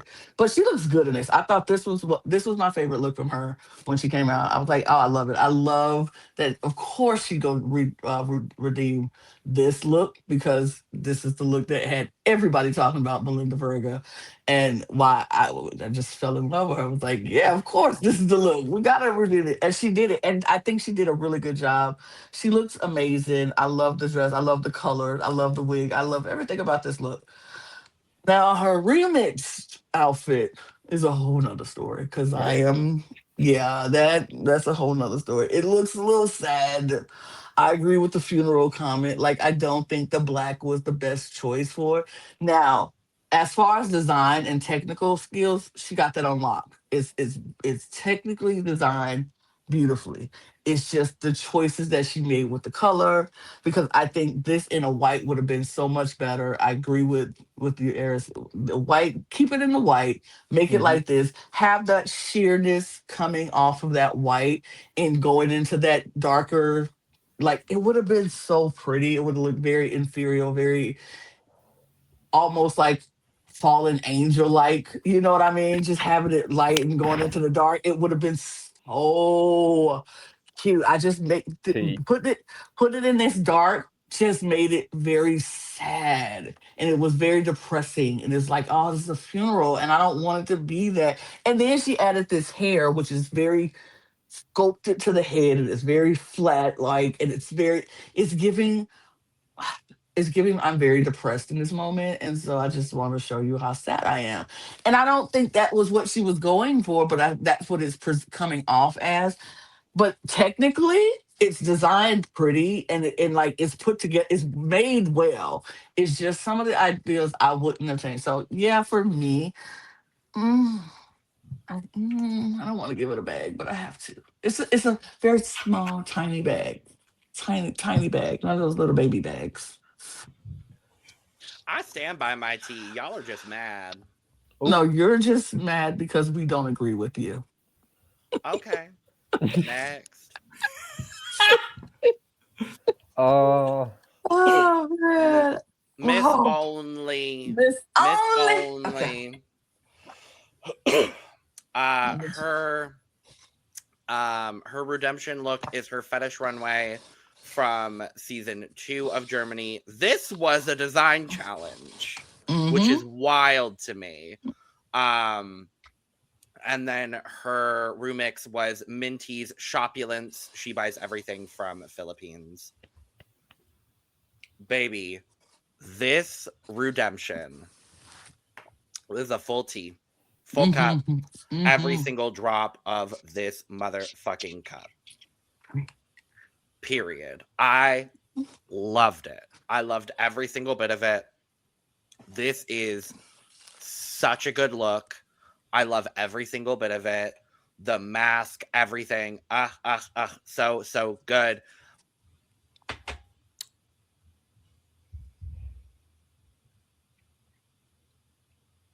Well, thank you for that. You're welcome. That design challenge is a floppy on a grande. Boo. I'm sorry, girl. I love you. I love you. You know that. You know that. No. I'm sorry. Bag. That is all. I mean, the redemption, it's unquestionably fantastic. She looks amazing. I mean, every part of the effect was well done. So congratulations on that. Unfortunately, yeah, her remix was, and the thing is that it's not a question necessarily of it being a good design or not, because actually this is very reminiscent of Perla's fast fashion design, which was stunning. Unfortunately, it's just that this version of it is not as well made. And as they critiqued her for, she didn't make enough of it. She kind of relied on just what was handed to her. So that's the big problem. And I mean, it's kind of true that like, she said that she made the leggings. And like, if you got, I don't know how long they got, but like, if you got 8 hours and all you put out was a pair of leggings, like that's underwhelming, unfortunately. But lovely gown. Beautiful gals. Beautiful gown. And she's 9.5 feet tall, right? Yeah. Legs for days. Like she's like in that first look, she's not wearing stilts or anything, right? Like she's wearing just high heels. Yeah, that's just heels. Crazy. Yeah, that's crazy. But yes, sorry. Absolute T for the first one, and not for the second. I love the idea of the dichotomy of absolute T for the first and not for the second one. Like just not. I am so excited to have Naomi back. I love Drag Race Germany. It's it's a season that's very close to my heart. In the first look, oh, Naomi, Sie ist ein Model und sie sieht gut aus. Oh, she looks phenomenal. And it was crazy to me she chose like a design challenge to reuse it as well. But this outfit, the silhouette, the fabric she used, the overall effect. She didn't have that many I'm about looks to say choose she didn't have that from, many looks to choose girl. from. She only Yeah. had 2 looks to choose from. She looked absolutely like 3. yeah. 2.5. She maybe. looked incredible No. in this first look. And then we get to the Rumix. I hate that the leggings is one of the only things she made because they don't fit. They're very They like, crunchy around like the knees. ankles. And like maybe that's like the I want to say sew, but I maybe sew once a year and then use a hot glue gun the rest of the time. Yeah, as someone, I just think the fit on the tights is a bit unfortunate if that's the only thing she made. I also hate that they're significantly paler to the bodysuit because she could have pulled it off and be like, oh, well, I altered this bodysuit and made it a catsuit. And if she had done more with the shoulders like she had said she had done, I think she could have also maybe got away with that as well. My big issue is the draping. A lot of it seems like it was cut a bit haphazardly, and then I don't think a lot of it is actually hemmed, and if it is, it's a bit wonky. And I think it's really unfortunate because I do think she had a good concept, and like you said, Uma, like Pearly did something similar in terms of the silhouette and made it look absolutely phenomenal. So it's just, I think it was just a lack of skill set in creating that let Naomi down here, because I definitely think she has an eye for fashion, for styling. I just don't think she was able to pull it off with the second look. So first look, super mega capital tea. You know what it is? It's Yorkshire tea, my favorite kind of tea. Mm-hmm.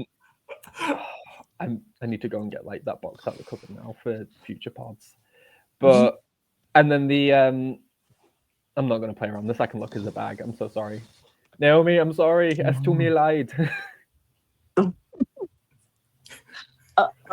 only thing I know how to say in German is, well, actually, you know what? The two things are perfect because the first thing is for the first look, I know how to say Eisbär, polar bear.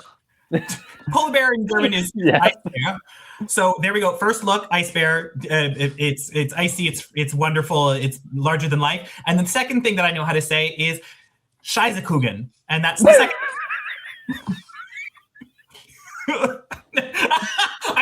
I'm Naomi. I'm joking. I'm just trying to be funny and topical. For those of you that don't know, that means shit cake. Oh, no. Well, Julie. And that's your German lesson for the day. Well, I was going to add in my little 2 cents of my little lack of knowledge for German, but I'll just not do that. I just won't. Y'all said it all. This first look is absolutely amazing. It's beautiful. It's stunning. She is definitely a redemption from what she originally did. So love it. Miss Only, you know how I feel about you. You've known how I felt about you since Germany, and I've told you personally how I felt about you. And I will always back you. I always got you. I always will defend you when it's possible. When it's possible. Nasty When read, it's Lana. possible.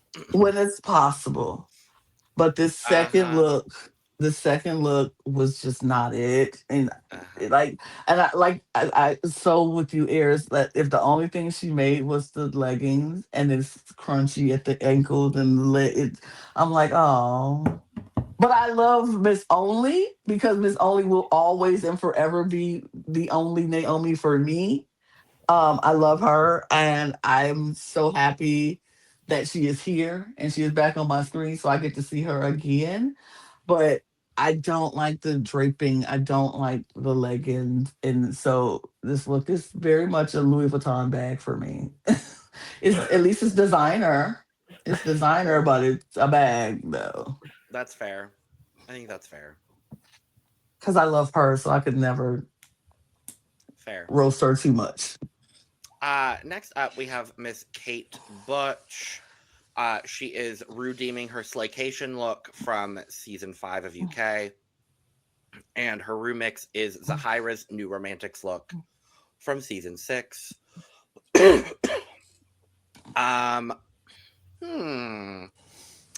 I think the redemption is perfectly fine. It's not groundbreaking to me, I'm gonna be honest. I like the hair. I you can tell it was, custom made for her. I'm just not like I'm not blown away by it. I think I might have a little bit of residual expectation after last week's runway because she just absolutely knocked it out of the park. So this is gonna be a soft T for me on the redemption. The Rumix, I am gonna give her props for only using Zahirah's look. I will say that, and not using any of the additional fabric. I'm not in love with this look. I think the actual construction of the dress is fine. It just doesn't wow me in any way, shape, or form. I'm not. I don't love it. I don't love it. It's a soft bag for me. I'm not in love with it. So that's all, really. I love the redemption look. I don't like the hair. But I love the look. And that's saying something because now that I'm looking at it, that's the same fabric that I had in my design challenge. Oh, It is. oh, It's that mesh, isn't it? yeah. That's my orange mesh. Wow. It was a You were very full mom popular dog fabric recently because it was backstage for us. And then also I have a Shein shirt in the same fabric that I now use in the place of the shirt that everyone hated. And then now we see it here again. So this fabric is doing everything to be on TV. But I love this look. For her remix, she said that all of it is from the original design, but I only saw like 1 or 2 handkerchiefs on that original design. Is there more that I didn't see? Because I don't know how she managed to make a whole dress out of it. But that doesn't really matter. That's neither here nor there. I think the look is super cute. Obviously, it's like a retro, like late 50s, early 60s girl. So I love that. I love that she had a little character to go with it. I think she looks super cute. They're both T. Kate Butch, I wasn't aware of your game that you were going to bring this season. I really liked this first look. I would wear it, but maybe that's just because it's black and orange, and that's very Eris envy.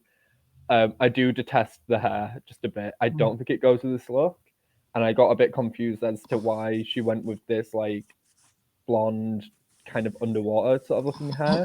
Because I know she was meant to be a scuba diver, but I don't think this look in its current form like lends itself to scuba diver. It looks like she's taken the elements from the scuba diver look and made it into this, which is what makes it work.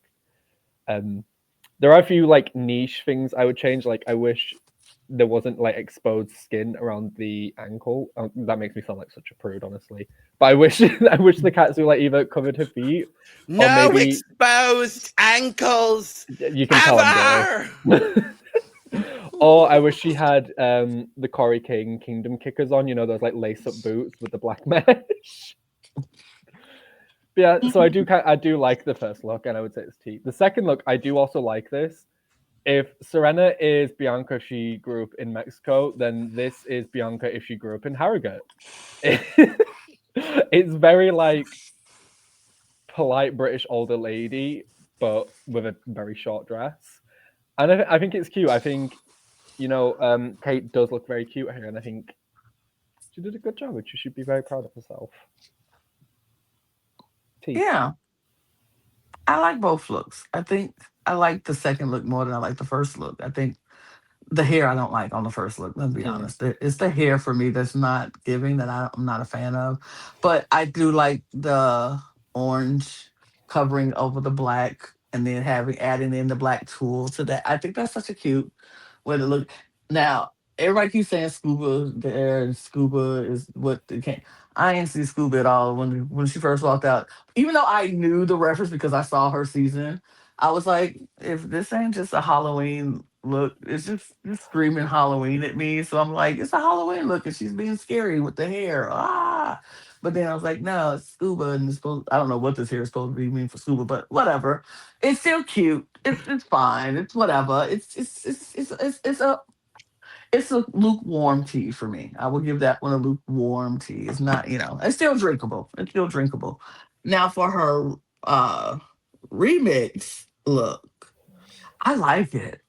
I like it. I like it a lot. I think it's very, like you said, 50s, 60s kind of vibe that it's giving. And I like that she made this cape, and it's like I think Eris said older lady, but it's an older lady who still says she still got it though. So she made it a mini dress. She's like, I'm an older lady, but I still got it, honey, and I'm still gonna flaunt it. Look at these jams. Look at these gams, baby. The legs are wooden, but she wants to show them off. She want to show them off. She's like, look at these gams. I'm doing it. And I love that. I think she looks so very cute. So very, and I mean, heck, I would wear that. And, I guess I am an older lady, so I would wear that. Give it to me. Work. So tea, that's tea. That's tea for me. All right, next up we have Minty Fresh. We've got her redemption, her LED Let There Be Light from season 1 of Philippines, and her remix is Sminty's Ru Are You look from season 4. Obviously, this redemption is the hottest of teas that just burned me with my new cup of tea that I have in my hand currently. It is literally, you can't see it on screen, but it is piping hot tea in my hand currently. That's how hot the tea is, baby. This is everything. I love it so fiercely. Now, this design challenge look. Now we watch Drag Race Philippines. At least I did. I did too. We know the design capabilities of Miss Minty Fresh, which is why when she walked out on this runway, I said, Minty made this? Oh, I was confused. I don't think it's abhorrent by any means of the imagination. I'm not in love with it, unfortunately.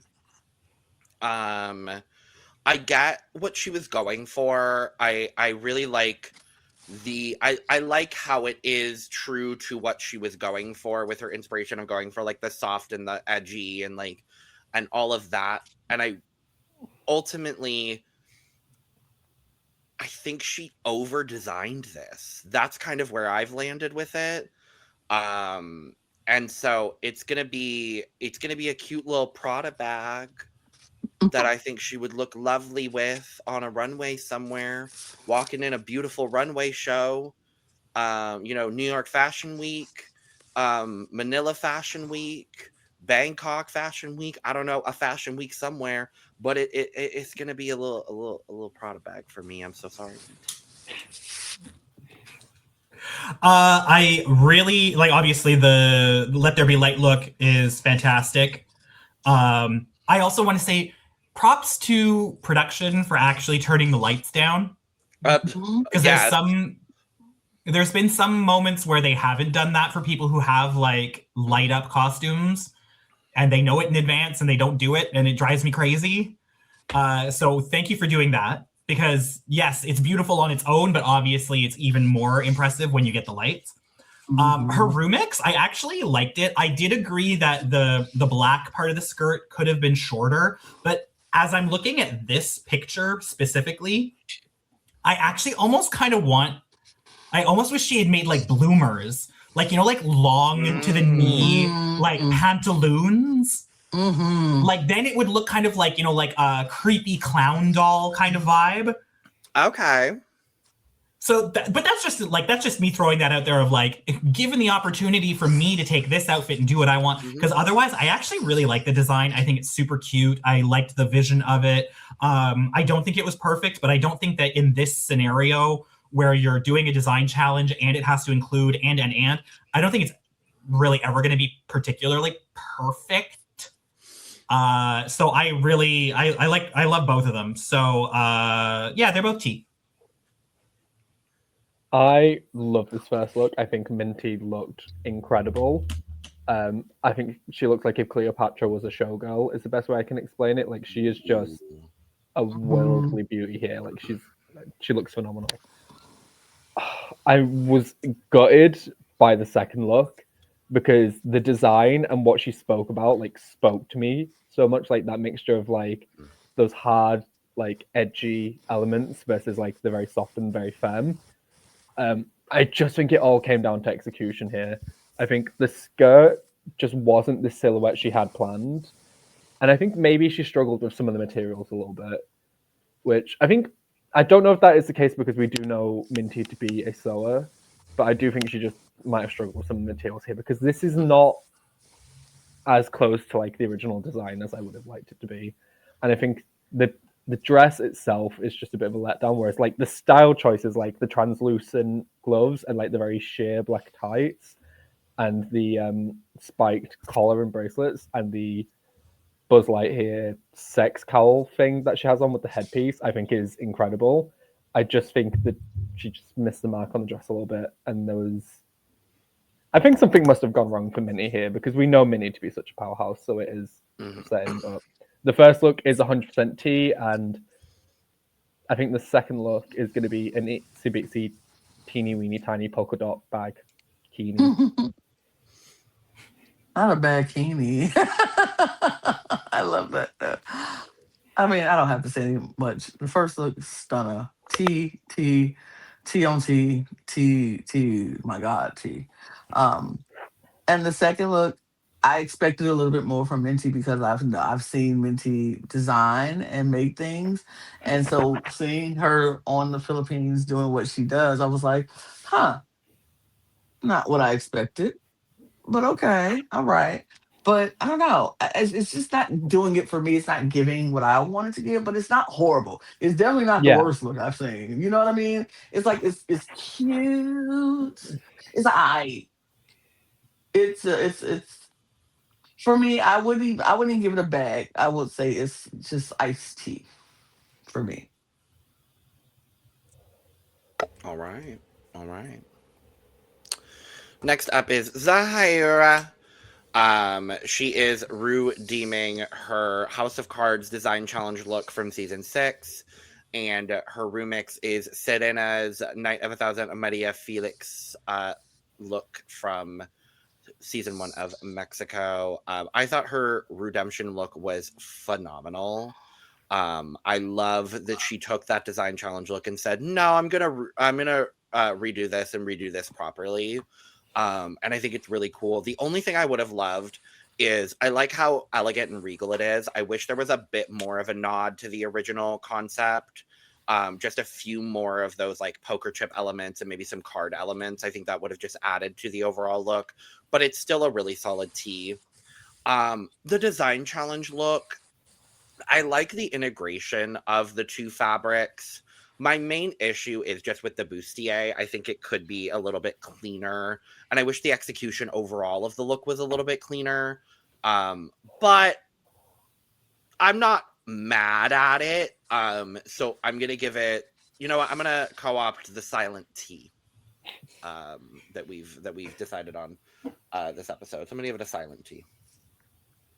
All right. I mean, the redemption look, I absolutely love it. I completely agree with you where like I was looking for the playing cards. Yeah. Just because I feel like it would have taken, because this is what I'm talking about, where this outfit is like for someone could wear this on a red carpet. Like a celebrity could wear this outfit on the red carpet. And I love when, especially when it's supposed to be referencing a different outfit. I love when it's just a little bit draggier. I'm looking for that tiny piece of tastelessness. which I think the cards would have really been perfect. But that's me. I'm a tacky bitch with not a lot of taste, so whatever. But I also have to say, I especially love this look because this is my drag sister, Selma. This is her signature color. So this is like from head to toe, aside from it being a blonde wig, this is Selma would wear this and absolutely destroy the world in it. Period. So I appreciate that.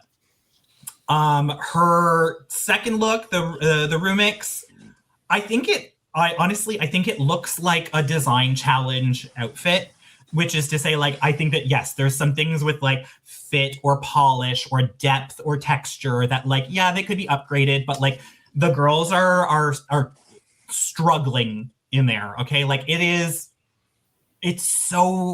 you never understand. You don't understand unless you've been there. So like, I think she looks beautiful. I really like the design. This is, sorry, I'm always making it about me, but like I'm a drag queen. What else do you expect? Hey, not bad at it.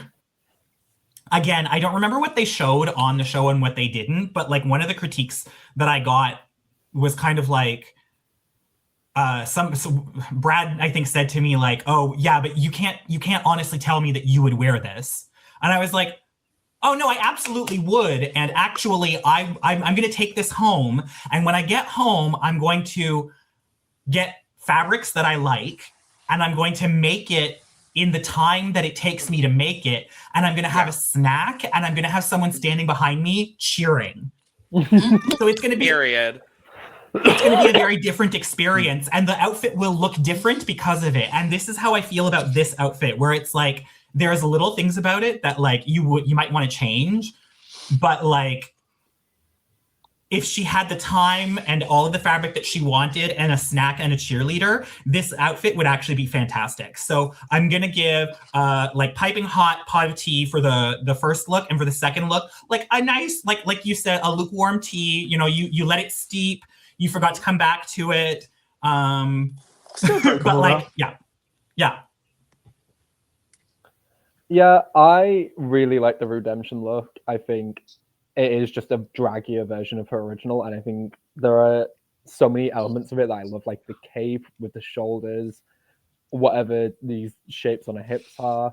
I do think, yeah, she could have led more into the card and the poker chip aesthetic, because the only place we see the poker chips are on her crown, which I'm only noticing now in this image.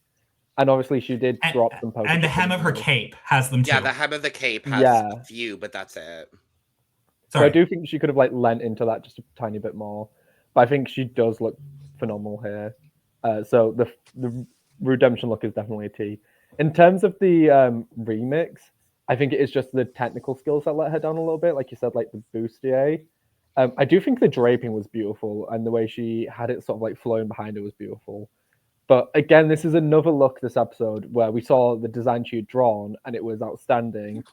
And what we got was, you know, it was good, it was all right, but it isn't like that amazing design we saw. But like you said, you've got however many hours, you don't have a cookie and you don't have a cheerleader. And as someone who takes, you know, about 12 calendar months to put a look together, yeah, I'm in no place to talk when it comes to people rushing their outfits. So I do think, knowing Zahirah's technical skills, given more time, she probably could have made an absolutely fantastic outfit. Mm-hmm. But for me, I think the first look is like, it is Harrogate tea that you have on your sofa when you get home and you're about to put EastEnders on. The second one is the tea you get from McDonald's when you're having a busy work day. Okay. Like it's still tea. It's just still tea. Right. She looks fabulous in the first look. Just who doesn't? Well, some people don't. I think this first look is amazing. I agree. I would love to see more elements of the cards and the callback to what this was redeeming. But it's so pretty. This color on her is stunning. She looks amazing. Love the crown, the headpiece with the poker chips. I think that's so pretty. And like I said, I didn't even notice the poker chips at all on any place until y'all just said it. So I'm like, oh, Oh the God. crown, and on the V of the dress, and on the bottom. I was like, oh, it was poker chips on there. Oh, okay, cool. Didn't notice, but because I was so stunned by how gorgeous the dress looked. It was like, this dress is so gorgeous, and she looked so pretty. I didn't even notice all the details. I agree with your ears. When we saw the sketch, I was like, this second dress is gonna be amazing. But also, I agree with you, Uma, when you don't know how many hours that they have, and sometimes you don't get the time to do these amazing things, that all these ideas that you have, you might not have the time to make it. And I'm sure, like you say, if she had the time and the snacks and the cheerleaders and everything else, she would have been able to make this amazing dress. What she did, though, she took what she had and she made a nice dress. It's serviceable, it's safe, it's solid. It came down the runway. It looks okay. It looks fine. So I think they're both tea. They're just different levels of tea. The hottest of hot tea for the green, the nice lukewarm tea for the blue. Fair. Next up, we have Fontana. She is redoing her my life as, I think it's, the translation is like, my life as a golden girl runway from Sminty season 1. And her remix is Kate Butch's Night of 1,000 Pop Icons Shania Twain look from UK series 5. I think her first look is cute. I think it's quite lovely. Compared to the first time she did it, much better. Much better. Yeah, I think it's a solid, lovely tee. The second look, I enjoy it. I think it's quite nice. I like the look that she made. It's very, very Brazilian pop star, which is exactly what she was going for. I think she looks quite cute in it. I like the way that she mixed the fabrics together. Overall, it's a solid, good tee for Fontana for both looks for me. Did she, because she mentioned it in the episode, but on her season, did she explain why for a Golden Girl runway she painted herself silver? Did she explain that on her show? Because I was like, girl, what? I honestly haven't watched season 1 of Sweden in so long. I don't remember whether she did so that runway, like the literal translation is my life as an old lady. And so I don't remember whether all the looks were like old lady inspired or whether it was like Golden Girl, or like, I don't remember what the exact prompt was. Because she said it herself in this episode. She said, I painted my whole body silver for a gold runway. So I was just curious. But yeah, no biggie. I personally think that this look is... I think this look is amazing. I love this. I think she looks amazing as a redhead. You know, before Uma went gray, she was a redhead, and so like this is fabulous. The makeup is incredible. The shades of like champagne and gold that she chose are perfect for her skin tone. I thought the fit was perfect, and just love this.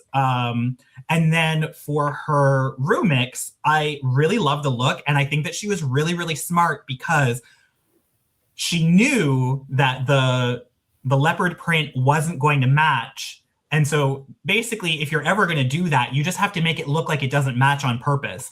So like if she only had 2 kinds of leopard print, then it would look wrong. But she has 3 shades of like 3 different leopard prints. I'm assuming she made those boot covers herself, because otherwise I don't know how they match the cape. You can see her, I think, while people are doing the Ru walkthrough, she's making the boot covers. So yeah, we see her. Okay, because that's perfect. But then she has, the belt and the bands on her arm. They're one. Then the sleeves and the boots and the cape are another. And then the dress is a third. And then on top of that, she has the lining inside the hood that's a different gold. So like she really made it so that it's not, oops, these 2 don't match. It's I'm using all of the leopard prints that I have. So like it makes it a look. So I loved it. I think it's great. Both of them are fantastic. I adore the first look. I think she looks amazing. My only thing is I wanted her to lean into like the club kid aesthetic she had in the original look. Where she's silver and she has like the kind of Liberty spikes. And maybe that's just me, like, because I love like conceptual drag and I love club kids and I love stuff like that. But I'm saying that while still looking at this look she's come down in, and it is like sublime. Like the gold on her just looks phenomenal. This like cascading of coins is phenomenal, and I think she's a really beautiful redhead. Eris is also a redhead, except she's neon orange. And then the second look, I think it's a good look and I really like it. I just think the brightness of the yellow leopard print on the like actual mini dress is just a tiny bit jarring for me. But then again, she had like limited fabric and limited resources, so I'm not too mad at it overall. And I still think it does like harken back to that Shania Twain look just a little bit. It's more of a subtle nod because I think Kate's was more of like a direct reference for the runway. But yeah, I do think Fontana looked really good here. So these are both T's for me. Yeah, I think they're both T's. I like what she did I like the first look. I really think she looks beautiful. It's a beautiful gown, beautiful silhouette. Love that she did red hair with that. It's just pretty. She just is pretty. And she looks so pretty. Like that was all I kept saying about Fontana throughout this entire episode was how pretty she is. Like, but is she pretty? She's so pretty. But is it fashion? And fashion. Because this is fashion and pretty. Because like work. She's just so pretty though. Like, even when she was in the dressing room and talking about, you know, the whole thing about Brazil and all that, and she was just putting on her makeup, I was just like, she's so pretty. It's like she's talking about something so very serious right now. But all I could see was, man, she's so pretty. And this red hair, it just takes it over for it does it for me. And then her remix, I think it was the perfect choice was to pick Kate's outfit. It's a lot of fabric. She had a lot of fabric to work with. And like you said, Uma, that she took the 3 different fabrics to make it look intentional. Like everything she did it wasn't like, okay, everything is go match. I don't have enough material to make everything match. So I won't do it, but I'll make it like this is what I was doing anyway. Like, so it all makes sense. I love that she did that. And I agree with you, Eris. I think it's still like a little nod to the Shania Twain for that Kate did, but making it not exactly like that. So it just like I'm taking Kate's look, I'm taking her inspiration, and I'm going to make it Fontana. And as Fontana, why does she do that? I don't know. I don't like it. I'm just gonna say that now. Fontana and it's Hannah Fontana, and I'm like, oh, I don't like Fontana at all. Like Hannah Fontana, I'll take, but I don't like the Fontana. Don't call her that anymore, rude. Anyway, that's just my personal thing. But I think both of these are T. She looks fabulous in it, and she's pretty. But is she pretty? But she's pretty. She's beautiful. Beautiful. Mm-hmm. That's all. Mm-hmm. And speaking of beautiful, speaking of absolutely gorgeous, Miss Mariah Balenciaga, aka Mariah Paris, aka Mariah Successful, aka Mariah 3.0. She is doing for her redemption. Thank God, I'm so excited. Her favorite body part runway from all the way back in season 3 of RuPaul's Drag Race. And her Rumix look was Melinda's Always a Bridesmaid look from Canada season 4. This is the look I think of when I think of Mariah Balenciaga. I think of this brown dress runway from season 3. So I'm so thrilled that this was the look that she redeemed. And I absolutely love this gown. I think she looks really, really great here. This is hot tea for me. The Rumix, she is not a sewist. We heard it countless times in this episode from her. And yet, baby, she made this work. there's a few things I would have changed. There's a few things I would have taken off because ultimately in the middle she does look a little bulky. So I wish she had done a few things, maybe tried it on 1 or 2 more times before she walked the runway, in order to try to minimize that as much as possible. But honestly, I'm not mad at this. I think she looks quite good. It's gonna be a soft T for me for Mariah on this. I'm really not too mad. I love the redemption, which I feel like she didn't need to redeem that look, right? No. Even Michelle said that it was a hit on her first season, so she was just like, let me remind the children. Basically, because it's like, and Mariah doesn't have that many bad runways from her time on Drag Race, so it's like, what do you redeem? The Christmas design challenge from season 3? Absolutely not. The alien look from season 3? Absolutely not. One of those weird ass runways from All Stars 5? Absolutely not. Pick the one she's known for. Oh yeah, I don't begrudge her for doing it because I would have done the same thing because like I said, I think it's a smart move to remind people like this is where I come from, this is why I am like a Drag Race legend, you know? So I think that was a smart move on her part. She looks fantastic. I will say for somebody who is known as the mug, I really want to thank her for putting the clown paint on her fucking face. Thank you. Because, like, some girls say that they're the mug, they're the beauty, they're the face, and it's just like, there's nothing, there was I already had this rant on TikTok, and everyone knows it, but I just love, because this is a great example of someone who wears the makeup and still looks beautiful. You don't have to do no makeup in order to be beautiful. Like, I just wanted to say, like, you know, like, applaud her for that because I love it. She's a ballroom girl. She uses the cosmetics. Like, she knows what she's doing. She's been doing it for 25 damn years. Like, of course she's going to put it on her face in the best way. Yeah, she looks gorgeous. And I love her Rumix. The only thing that I didn't notice until the very end of the runway is that she doesn't have like a panty or anything on, which is weird. Because it's no panty and a silver shoe with a gold and red look. So that part I didn't love. But my question is, did she build this shell? Yes. Because... Yeah. I think it's a crinoline turned upside down because there is a clip of her with a crinoline that she's put over the top of a mannequin. And then she had the wire she was using. So I think it's the crinoline from the original look, and then she used wire to reinforce the hoop.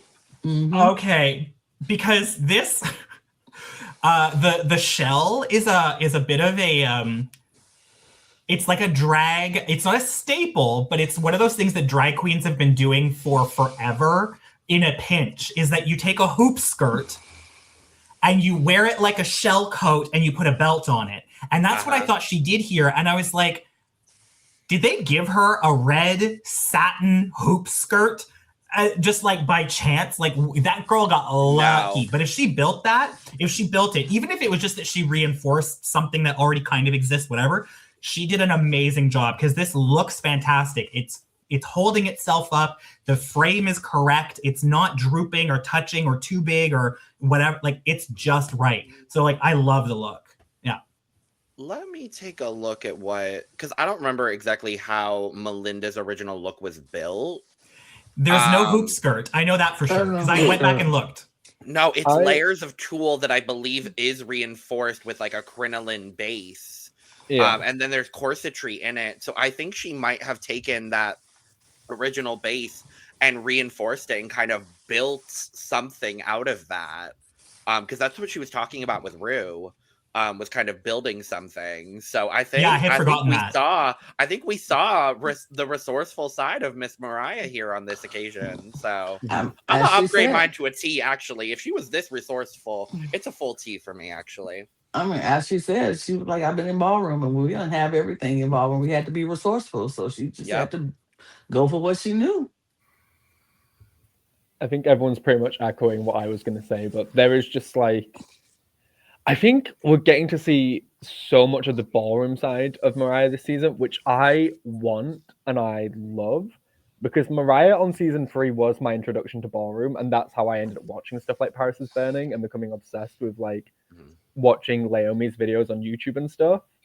So it's been like such a joyride to have that side of Mariah on the show. And this first look, Mariah, you're killing me. The face. Oh, beat me up and take my wallet, please. She'll take your pocketbook and she's leaving. She's so gorgeous. And like she said, beat. Right. What I adore most about this is it's a completely different silhouette to what she did originally, but all the fabrics are still like the same. Like the beige kind of like velvet on the bottom half, whereas there's this shiny, I'm gonna say lame, could be wrong. Girl, I don't know. I get my fabrics from like wherever. But yeah, and then she's got like this lovely hair as well. Or just everything about this is brilliant. I'm not going to go on too long because this isn't look over here. But this is like piping hot tea. The second look, I just want everyone to pause and just zoom in on the face for a second. Face card never declines. Never declines. Never. And this is why she's like known for face and ballroom, clearly. And I think the size and shape of it is just like very different from what you'd anticipate for a design challenge, which I think made it stand out. This was Mariah's episode. I was convinced she was gonna win, to be fair. I was like, Mariah's up there. And like this stoning in the hair and the way she's accessorized it is just phenomenal. Yeah. Super hot piping tea all down my like neck and gizzard and stuff. Queen. Oh.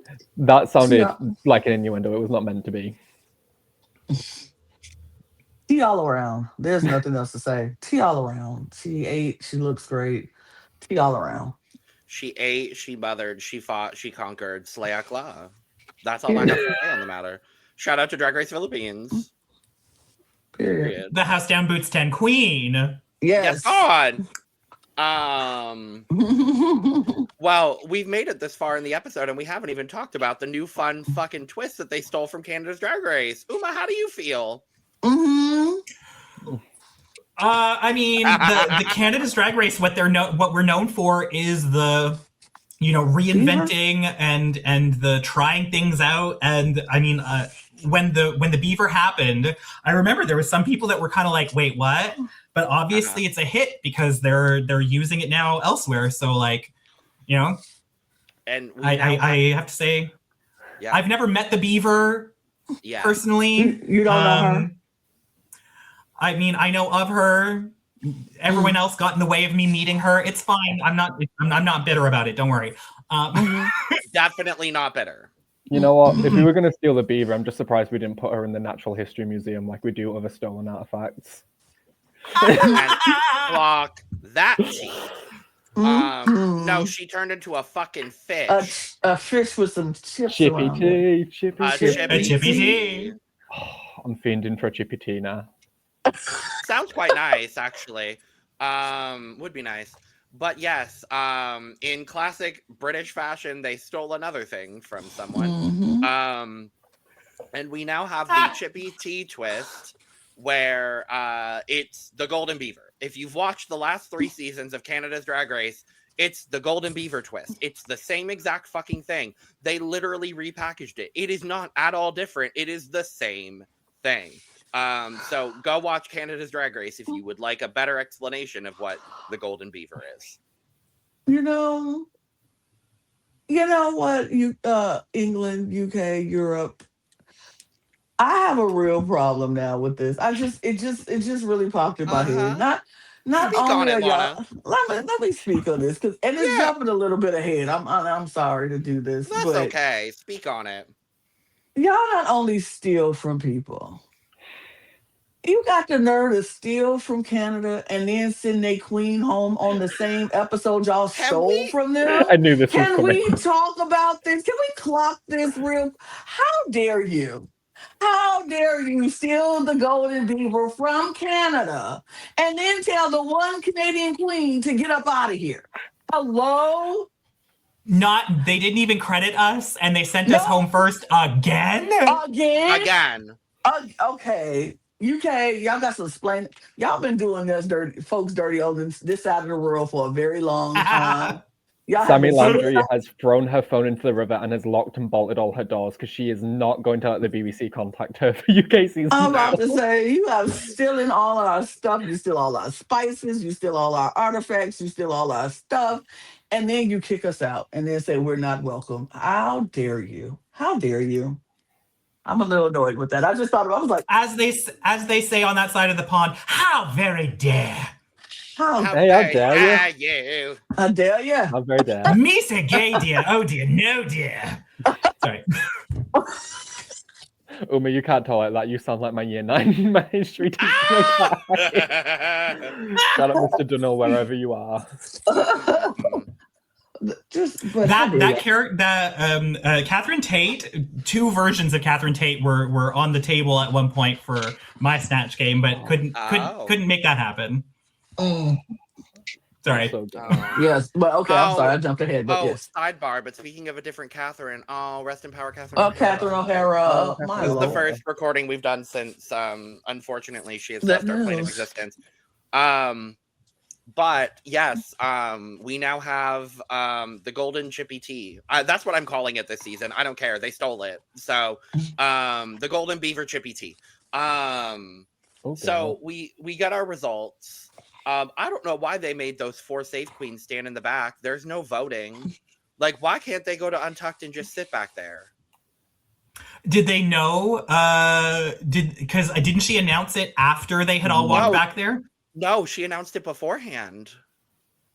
She announced it and then called the safe girls. I was like, let those safe girls breathe, please. I don't get it. Anyway, we get the announcement of our tops and bottoms. They go to Untucked. I didn't have anything worthwhile about Untucked other than everyone was upset and they pled for their lives. That's all I had. Well, unfortunately, the hardest part of this, like, golden beaver, chippy tea, what is it? Tipsy cow, whatever it's called. Lucky cow. That's the one. Tipsy cow. The thing about that is, she her said, phone died. I have to go talk to someone. Lana is gone. Lana is going to the BBC offices right now, and she's going to go talk to somebody about it. Talk to somebody. And I support her wholeheartedly. The thing about all of these things is that, like, you have to do that thing where you, like, plead for your life. And unfortunately, I'm going to say it. There's nothing left to plead. No. We've heard it all. I've got so much more to show. Everyone on the show has just as much to show as you do. We prepare the same packages. Yeah. Everyone back home, they're waiting for it. Girl, we all have people back home who are waiting to see us succeed. Yeah. Like, it's so important that I'm here, what I represent. You know what? Like, as somebody who wasn't really representing a lot of people, like, there's still so many people on this show that are representing things. It's not a particularly impactful speech to make. So, like, I hate when they make us do that, because, like, what are you expecting us to say? Because you're never going to get another I will Venmo you $5,000. You're never going to get it again. Like, so, like, what are we waiting for? I'm waiting for someone to genuinely say something so out of pocket that, like, that does shock someone. Like, I agree with you. I don't think we are going to hear anything like that. I'll give you 50p in a Tesco club card. And who knows if that will work, genuinely. Like, I don't know. I agree with you on that. It was kind of just like, if you've watched a season of Canada's Drag Race, this all sounded Melinda was probably like, damn, I gotta do this shit again. Again. And she had to do it a few times on season 4. Like, again.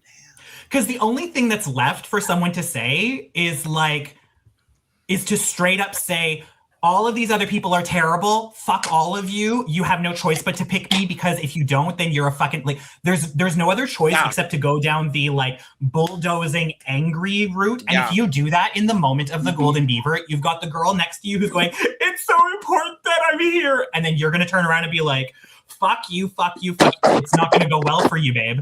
Like, so that's why I hate this moment. I always hated it. You could say who the girl is. It's Star Doll. You could say that.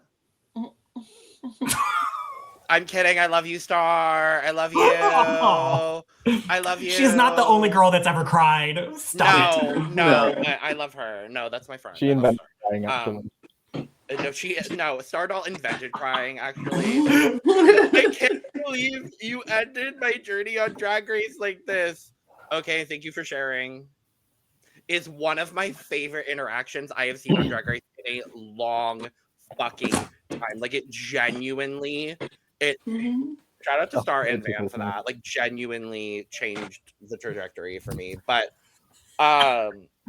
let's talk about our results, because they were something, certainly. We have a top 3, and it consists of Fontana, Mariah, and Gawdy. Do we agree? Yeah. I have a terrible memory. I have to see the what they did again to be able to like confirm or deny. Let's review then with Lana also in the mix. Mariah, Fontana, Zahirah, Minty, Kate, Naomi, Melinda, Serena, Sminty, and Gawdy.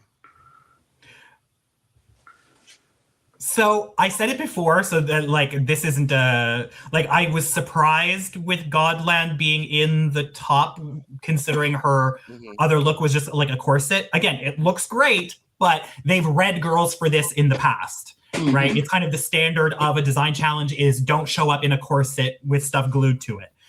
But this is the thing I always say to people is like, we don't know what the judges are actually evaluating things on, because they might have looked at her and said she had the fuzziest of all of the lollipops. So there's like, we need to give her extra for the fact that she turned it out so well. Yeah. But who knows, right? Like, we have no idea. So like, my opinion of it doesn't disregard what the judges felt, and we don't know what they felt because they don't tell us. So I'm just putting that out there. But Gawdland, I was surprised that she was in the top for that look. Mariah and Fontana, honestly, I think it makes sense. Yeah, I would agree with it. I think the only person I maybe because the thing is, everyone else had one look that I like really, really loved and one look that was like okay. Like it was kind of a it was a bit of a skewed runway. I think I agreed with this overall. I think the only person I think I agree with the top 3. Never mind. I think if we're going by just what, because see, I don't know what the judges were looking at, the first look only or the second look only, or who had the overall between the 2 looks, because I feel like Gawdland's first look was so freaking good that it kind of outshined anything else that anybody else did, and anything she even outshined what she did in her second look, because her first look was so amazing. And I feel like Mariah's first look was really good and her second look was good. Fontana's first look was good and then her second look was good. I think. But it's like other people had the same thing. Like I thought Kate's, both her looks were good. I thought both. Well, Zahirah kind of had the opposite of Gawdland. Yeah. Because she had her first, like the green casino look was really, really solid. It was really solid, but it wasn't as impressive as Gawdland's first look, but I think that Zahirah's second look was still better than Gawdland's. Right. Okay. So it's like they're like, which one are we gonna prioritize? Right, and that's what I think. I don't know what the judges are prioritizing, but if they're looking at the best looks from these 3 individual, their best looks, then yes, Gawdland had one of the best looks on this runway. That first look was one of the best looks on the runway. So yeah, if that's what we're doing it off of, sure. But I agree. I kind of agree with it. It could have gone either way, though. It was so many different good looks that came down this runway. It could have went to in any combination of 3 people, depending on the judges' critiques. Totally. I agree with that. But our winner, it's Gawdland.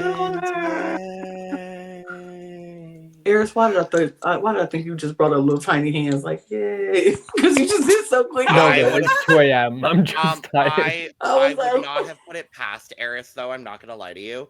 That does feel very Eris envy. But yes, it is 2 a.m. for Eris. Yes. So that is. And I did leg day and I had rugby training. I am sleepy. Yes. Very that. But we get a bottom 3 of Naomi, Melinda, and Minty. Gawdland has all of the power in her tiny hands. And she decides that she is going to save, with the first chippy tea of the season, Miss Minty Fresh, leaving the only and Melinda in the bottom. And I said, oh, fuck. 2 of my friends are in the bottom for the first elimination. I'm gonna cry. I hate this. And I don't want any of these queens to go home, but especially not either of my friends. This fucking sucks. I was like, if the Only Naomi goes home on another design challenge, just like this in another season, I'm going to like scream, melt, throw my computer at the screen. I was like, I cannot see this happening for Miss Only. And then I was like, but for Melinda to go home right now will feel like a tragedy and a travesty, and it just doesn't feel correct at all. So I'm annoyed that this are my bottom 2 because, for me personally, don't like it. But it sucked. I hated this bottom too. I hate this bottom. It's like my 2 of my favorites just immediately in the bottom. And what I'm most upset about is like my mum watches Canada's Drag Race, so I know she would have been excited to have Melinda back. I've not caught with my mum about Drag Race UK versus the World yet, but I know she's gonna be so just like gutted of this episode. And Naomi's one of my favorites. I just have Drag Race Germany bias. Right. Yeah. Well, we get a lip sync. Are we calling it that? We get a lip sync. Danny Minogue, how fun! More Danny Minogue. I begin to wonder. I've been talking about that song for years, and no one knows what that song is. I was like, taste. Haven't they done it on Drag Race Down Under? They have. They might have. Yeah, they have, because I think it was. I think it was on season 1 3? or season 2. No, I'm completely wrong then. I used to listen to that song, but this was back in the days when we had LimeWire and Napster, and I couldn't find a reliable source for that song on Napster. Like I tried downloading it, and it was like it was a fake. So the only way I could get this song was to put my tape recorder down next to the TV and wait for it to be on, like the music video to come up on BPM TV, and then hit record on my tape. And I used to listen to it on my Walkman. Work. I know exactly what you mean, because I used to sit there with my tape on my record button and pause to make sure the song that I want when it came up on the radio, and then just put it on real quick and then stop it before the DJ starts talking again. Mm-hmm. But you would do that, and then if you had it integrated into your radio, you had like a cassette player radio, you could just hit record. I had a tiny little microphone to my cassette player that I had to hook to on the TV. I wanted that Danny Minogue song, damn it.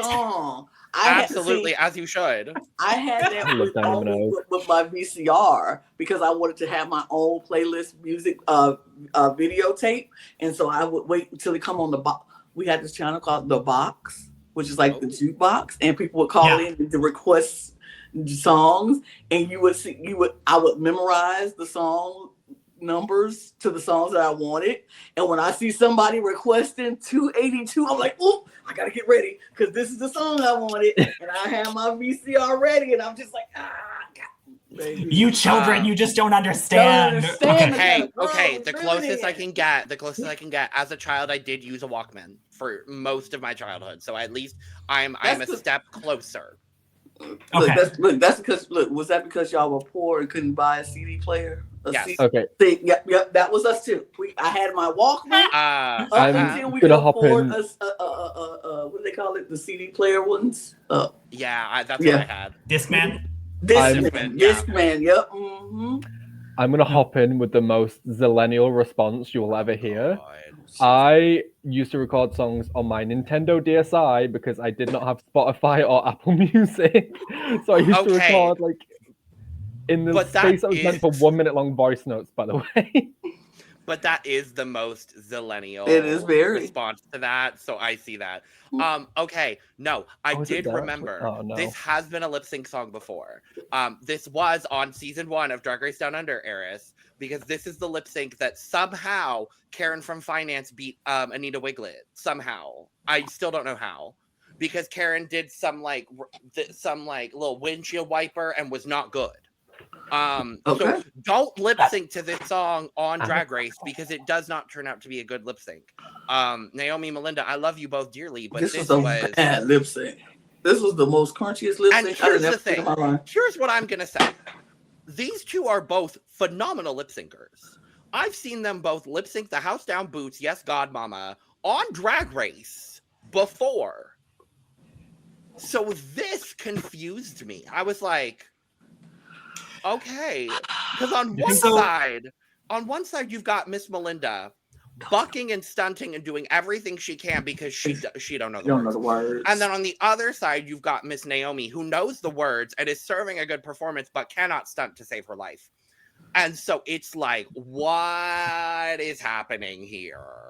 I don't know. So the song itself is actually not a great lip sync song. I've never performed it for a reason. Danny's lyrics are kind of syncopated. They're like it's a strange beat. It's hard to perform as it like on stage. So already we're off to a difficult start. Then you've got two people that are performing in a country that ostensibly they may have never have been to before. So they're really like fish out of water.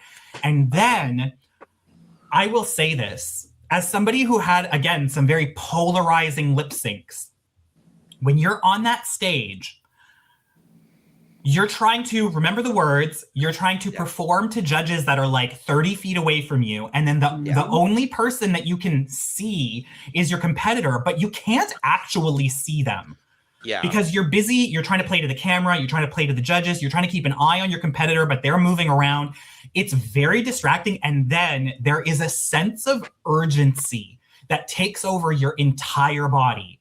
And you start doing the weirdest stuff. All the things you planned on doing, you forget to do them. All the things that you weren't going to do, your body just does it automatically. Like, that's why, unfortunately, this is my critique of the Drag Race fandom in general, is that they now think that desperation is a key ingredient in a good lip sync. No. So like you see lip syncs like this where the two people are just like throwing everything at the wall to try to make something happen, and I cannot hold it against them because like it's a crazy, you're there, it's 2 minutes. It's 2 minutes that you get to, and your soul leaves your body. It's crazy. Yeah. I can only imagine. I can only imagine it's like the same fear you have going into like a lip sync battle in a bar, which is like my experience. And then amplifying that by like 1,000 because A, you've got RuPaul watching, B, you've got 1,000,001 cameras watching, C, you've got thousands of ravenous teenage gays across the world ready to shred you for the slightest misstep. Yeah. It was not a good lip sync, unfortunately. But again, I am going to underline the fact that we do not hold that against the performers because this is not normal. This is not the way that we perform. Right. No. Right. This was just an unfortunate situation for the both of them. Like that, Melinda didn't know the words, and Naomi was trying to do stuff, and like you said, her body maybe just didn't do it because that slow back bend, the slowest back bend that I've ever seen in the world, I was like, Yeah, but What? she's got a lot of back to bend. She got a lot of There was back to bend, and her legs and from the top of her head to her feet is a long way down. And she was like, "Whoa, It's a long way down. whoa, She's whoa." 8'2", like, girl. I don't get it. Like, child. yeah. It was a lot. It was just a lot going on, and then unfortunately, it just caused for a very not fun lip sync to watch. And it was I just felt like secondhand embarrassment. But not because of them, but because of the situation that they were in. And it, like you said, a lot of things are happening. So it wasn't enjoyable to watch as a fan, but yeah. And as a fan of both of them as fan of well. both of them, I was like, I felt worse because I was like, I really wanted them to do well. I really wanted this to be a lip sync that it was so close that they just had to, but it was so close in the other way. Yeah. In the other way. I wanted to be closer in the this was so good. We didn't know what to do. Both of them ate it up. It was they tear the house down boots. This one was who did worse? Do we reward the person who did a lot of the stunts, or do we reward the person who knew the words? Yeah. And this situation, we are going to once again send a Canadian home first. Seriously. Boo! Boo. But yay for Naomi, but boo. I'm so happy for Naomi, but I am absolutely fucking devastated for Melinda. Same. She is so words can't describe just who Melinda is, and I just fucking love this her. person. I hope that this experience hasn't been too bad for her, and I hope that she's coming out of this with a lot more fan support and a lot more moral support from around the world, because ultimately that's what she deserves. She is an icon of Drag Race, point blank, and the period. And beyond that, she is just a fucking great person. Like, what I know of her and the time that I've been able to spend with her, she's just a fucking great person. And I think we got to see that through even just these 2 episodes that she was on UK versus the World. It's not what any of us wanted for her, it broke my heart. It broke my heart, especially I cried a little, yeah. Seeing how she handled it, I was just like, and I seeing like when she walked in to snatch that wig off, I was like, oh. She was fed up. You know what? When I saw that happen, I looked back on the lip sync, and it made me realize that I think that something that happens with Melinda, and I don't know her, I've never met her. I feel like her body moves faster than her mind does. Yeah. Which is why we get those moments of her big emotions coming out so fiercely and so loudly. Her body starts reacting before her brain does.